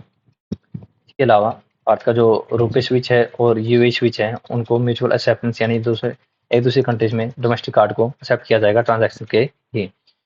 इसके अलावा India structured finance messaging system will be linked with the messaging system of UAE. ठीक है दोस्तों, आगे देखते हैं। Signed in MOU to establish, जो IIT दिल्ली है उसने अपना कैंपस स्टैब्लिश किया है अबू धाबी में, जो कि सेकंड कैंपस होगा IIT का अब्रॉड। इससे पहले भारत ने तंजानिया में भी ऐसा कैंपस सेटअप किया है। सिग्निफिकेंस क्या है यूएई की, जो बायलैटरल ट्रेड है वो 85 बिलियन था 2022 के अंदर। इसके अलावा भारत ने भी क्या किया है, इनके साथ comprehensive economic partnership agreements sign किया है, और India's third largest trading partner और 2022-23 सेकंड लार्जेस्ट एक्सपोर्ट डेस्टिनेशन रहा है यूएई। आगे देखते हैं। आगे बिम्स्टेक के बारे में है, जिसकी फुल फॉर्म है बे of Bengal initiative for multi sectoral technical and economic cooperation. जो इनके फॉरेन मिनिस्टर्स हैं वो थाईलैंड में उनकी मीटिंग कंक्लूड हुई है। पहली मीटिंग थी ऐसी, first ever foreign ministers meeting of BIMSTEC. तो बिम्स्टेक के फॉरेन मिनिस्टर की पहली ऐसी मीटिंग है। इसका सेक्रेटरीट ढाका में है, उसको 1997 में स्टैब्लिश किया गया था थ्रू बैंकॉक डिक्लेरेशन। जो इनिशियल इसका नाम था BIMSTEC था, लेकिन बाद में इसमें जैसे 2004 में इसका नाम क्या रख दिया गया था, बिम्स्टेक, क्योंकि इसमें ज्वाइनिंग हो चुकी थी म्यांमार की 1997 में, नेपाल और भूटान की 2004 में। जो इसके प्रिंसिपल्स हैं वो हैं sovereign, principle of sovereign equality, territorial integrity, political independence और no interference in internal affairs, peaceful coexistence और म्यूचुअल बेनिफिट। आगे देखते हैं significance of BIMSTEC for India. सबसे पहले क्या करेगा ये, कनेक्टिंग लिंक होगा भारत की नेबरहुड फर्स्ट पॉलिसी और एक्ट ईस्ट पॉलिसी के लिए। Land locked north east region can be developed better with cooperation, यानी जो बांग्लादेश और म्यांमार जैसी कंट्री हैं इनके कारण भारत का जो land lock north east region है उसमें क्या हो सकता है, उसके डेवलपमेंट में हेल्प हो सकती है। अगला पॉइंट है the Bay of Bengal region can be made a secure piracy free zone, बनाया जा सकता है बे ऑफ बंगाल रीजन को। Constructive agenda to counter Chinese investment in region, और भारत को जो ऐसे एजेंडा को पुश करने में क्या कर सकता है, हेल्प कर सकता है। व्हाट आर दी चैलेंजेस, सबसे पहला चैलेंज है lack of internal economic integration, इन कंट्रीज के बीच में ट्रेड बहुत कम है, आपस में एक दूसरे पर डिपेंडेंस बहुत कम है। इसके अलावा पोर इंफ्रास्ट्रक्चर हैम्परिंग ट्रेड, इंफ्रास्ट्रक्चर बहुत कम है जिसके कारण ये ट्रेड को हैम्पर करता है। Now what is the importance of BIMSTEC, BIMSTEC की इंपॉर्टेंस क्या है, जैसे इकोनॉमी को आप रेक्टिफाई कर लीजिए, ये 3 ट्रिलियन से ज़्यादा जा चुकी है, 3 ट्रिलियन, क्योंकि 3 ट्रिलियन तो भारत की पहुंच चुकी है, ये ओल्ड डाटा है, और ये 22% के अराउंड वर्ल्ड पॉपुलेशन को कवर करता है। 1/4 of the world traded goods cross the Bay of Bengal every year, और इनके focus area energy, transport, tourism, fisheries etcetera. अगला है India has joined United Nations global crisis response group को भारत ने join कर लिया है। ये सेटअप किया गया था यूनाइटेड नेशन के जो सेक्रेटरी जनरल हैं उन्होंने 2022 में इसको सेटअप किया था। Interlinked crisis in food security, energy and finance and to contribute in international response. ऐसी क्राइसिस के लिए इंटरनेशनल रिस्पॉन्स को करने के लिए क्या किया गया, global crisis response group set up किया गया है, जो यूनाइटेड नेशन के सेक्रेटरी जनरल है उन्होंने 2022 में। It is overseen by champions group, champions group में कौन से क्या आते हैं, जो हेड ऑफ द स्टेट आते हैं, Bangladesh, Barbados, Denmark, Germany, Indonesia and Senegal जैसे कंट्रीज के जो हेड हैं वो चैंपियंस ग्रुप को क्या करते हैं, इसमें आते हैं, और ये क्या करेंगे, जो ये GCRG हैं इसको क्या करेंगे, और सी करेंगे। It help decision maker to mobilise solution, develop strategy to help vulnerable country को हेल्प करने के लिए स्ट्रेटजी को डेवलप करने में हेल्प करेंगे। अगला है clean energy ministerial and mission innovation. India ने होस्ट किया है जो 14th है, ये 14th आएगा हमें, 14th क्लीन एनर्जी मिनिस्ट्रियल और 8वीं मिशन इनोवेशन की मीटिंग को इंडिया ने क्या किया है, होस्ट किया है, जिसका थीम है एडवांसिंग क्लीन एनर्जी टुगेदर। आगे देखते हैं what is clean energy ministerial, CEM क्या है। It promotes policies and program that advance clean energy technology transition, और ट्रांजिशन में हेल्प करते हैं ग्लोबल क्लीन एनर्जी इकोनॉमी को की और ट्रांजिशन करने में क्या करते हैं, पॉलिसीज और प्रोग्राम को प्रमोट करते हैं। इसके 29 मेंबर्स हैं और भारत इसका एक मेंबर है। अदर की इंफॉर्मेशन क्या है इसके बारे में, इसका सेक्रेटरीट कौन प्रोवाइड करता है, IEA यानी इंटरनेशनल एनर्जी एजेंसी ही इसका सेक्रेटरी प्रोवाइड करता है। इसके 3 पिलर हैं, CEM ministerial, CEM work program और CEM सेक्रेटरीट। आगे देखते हैं ये CEM के बारे में बताया गया है, जैसे मैंने पहले ही बता दिया इसके बारे में, और उसके इनिशिएटिव क्या क्या है, क्लीन एनर्जी मरीन हब इसका इनिशिएटिव है जिसके through public private platform provide करता है, ये डिरिस्क करता है इन्वेस्टमेंट को। इसमें जो लो एंड जीरो एमिशन फ्यूल्स हैं उनमें जो इन्वेस्टमेंट है उनको डिरिस्क करता है बाई मैरीटाइम, और जो ट्रांसपोर्ट की जाती है मैरीटाइम सेक्टर के द्वारा। अगला है मिशन इनोवेशन, ये क्या है, एक ग्लोबल इनिशिएटिव है to make clean energy affordable, attractive and accessible to all. इसका फर्स्ट फेज है जो 2015 में पेरिस एग्रीमेंट के साथ ही स्टार्ट हुआ था, और इसका अभी मिशन 2.0 है, लॉन्च कर दिया गया था 2021 में। इसमें 23 कंट्रीज हैं और EU शामिल है, और इंडिया इसका एक फाउंडिंग मेंबर है। ये क्लीन एनर्जी जैसे हाइड्रोजन और जीरो एमिशन शिपिंग ऐसी चीज़ों पे फोकस करता है। इसका इनिशिएटिव है funding opportunity announcement for 2013 for RD&D यानी रिसर्च डेवलपमेंट एंड डेमोन्स्ट्रेशन के ऊपर फोकस करता है। इसके अलावा ये carbon capture utilisation and storage के ऊपर भी फोकस करता है मिशन इनोवेशन 2.0 के थ्रू। आगे देखते हैं comprehensive and progressive agreement for trans Pacific partnership यानी CPTPP। इसने यूके ने इस ट्रीटी को क्या कर लिया है, ज्वाइन कर लिया है। ये एक फ्री ट्रेड एग्रीमेंट है, 11 कंट्रीज और 12वीं कंट्री अभी यूके ऐड हो गई है। इन कंट्रीज के नाम दिए गए हैं, आप इन नाम को याद कर सकते हैं, ये प्रीलिम्स में पूछा जा सकता है। ऑल 11 कंट्रीज ऑफ CPTPP और members of Asia Pacific economic corporation के 11 कंट्रीज उसके ही मेंबर हैं। और 12वां मेंबर अभी क्या हो गया है, यूके ऐड हो गया है, जो फर्स्ट यूरोपियन कंट्री है इसमें ऐड होने वाला। आपको बता दें कि जो CPTPP है ये सक्सीड करेगा ट्रांस पैसिफिक पार्टनरशिप है, जिसे यूएसए ने 2017 में विड्रा कर लिया था। जैसे 2017 में 12 कंट्रीज थे इंक्लूडिंग यूएसए, लेकिन यूएसए ने इस ट्रीटी से क्या कर लिया था, खुद को विड्रा कर लिया था। इसके बाद इसका नाम चेंज हो गया, TPP की जगह CPTPP हो गया। इसकी सिग्निफिकेंस क्या है, ये ट्रेडिंग ब्लॉक बन चुका है जो रिप्रेजेंट करता है 500 मिलियन कंज्यूमर को और 13.5% ऑफ ग्लोबल जीडीपी को। और ये प्रोटेक्शन इंश्योर करता है एनवायरमेंट एंड लेबर राइट्स को भी। आगे देखते हैं, eliminates tariff and reduce barrier 98% of export. 98% of exports के लिए जो टैरिफ है उनको क्या करेगा, या तो रिड्यूस कर देगा या एलिमिनेट कर देगा। आगे देखते हैं, why India is not a part of CPTPP, क्योंकि इसके कारण अपने फार्मर्स हैं वो एक्सपोज हो सकते हैं रिस्क से। क्योंकि इसमें जो मार्केट है, market wise the cheap and subsidised export mainly from Australia और न्यूजीलैंड से जो चीप एक्सपोर्ट आएगा उसके कारण फार्मर क्या आ सकते हैं, रिस्क में आ सकते हैं। Restrict the market of generic medicine है, जो उसका मार्केट क्या हो सकता है, अपना रिस्क हो सकता है। मैन्युफैक्चरिंग सेक्टर अफेक्ट होगा इसके कारण, क्योंकि भारत के जो मैन्युफैक्चरिंग सेक्टर है उसमें कंपटीशन बहुत कम है। ड्यूटी फ्री रिजिम के कारण क्या हो जाएगा, कंपटीशन बहुत ज़्यादा बढ़ जाएगा। What India can gain by joining CPTPP, यदि भारत इसको ज्वाइन कर लेता है तो भारत को क्या क्या फायदे हो सकते हैं। सबसे पहला है कॉम्पिटिटिवनेस बढ़ जाएगी भारत के मैन्युफैक्चरिंग सेक्टर में। इसके अलावा एक्सेस टू न्यू क्लाइंट्स, यानी नए मार्केट भारत के लिए ओपन हो जाएंगे, जैसे जापान, मलेशिया और चिली का। मार्केट ट्रांसपेरेंसी और स्टेबिलिटी आएगी इसके कारण। जो CPTPP है would offer Indian services suppliers improved production provide करेगा, प्रेडिक्टेबिलिटी और ट्रांसपेरेंसी प्रोवाइड करेगा। आगे देखते हैं, European sky shield initiative, Austria and Switzerland ने इस इनिशिएटिव को ज्वाइन कर लिया है। इसका लक्ष्य है European air and missile defence system को के लिए क्या करना है, जो मिसाइल्स और इक्विपमेंट्स हैं उनको क्या करना है, एक्वायर करना है for security of European air and missile defence system. ठीक है, आगे देखते हैं, फिर added last year by the Germany after Russia invaded Ukraine, जब ये रशिया ने यूक्रेन के ऊपर वार स्टार्ट किया था तब जर्मनी ने इस इनिशिएटिव के लिए आगे बढ़ा था। इसके करंटली मेंबर हैं जो 19 मेंबर हो चुके हैं। आगे देखते हैं,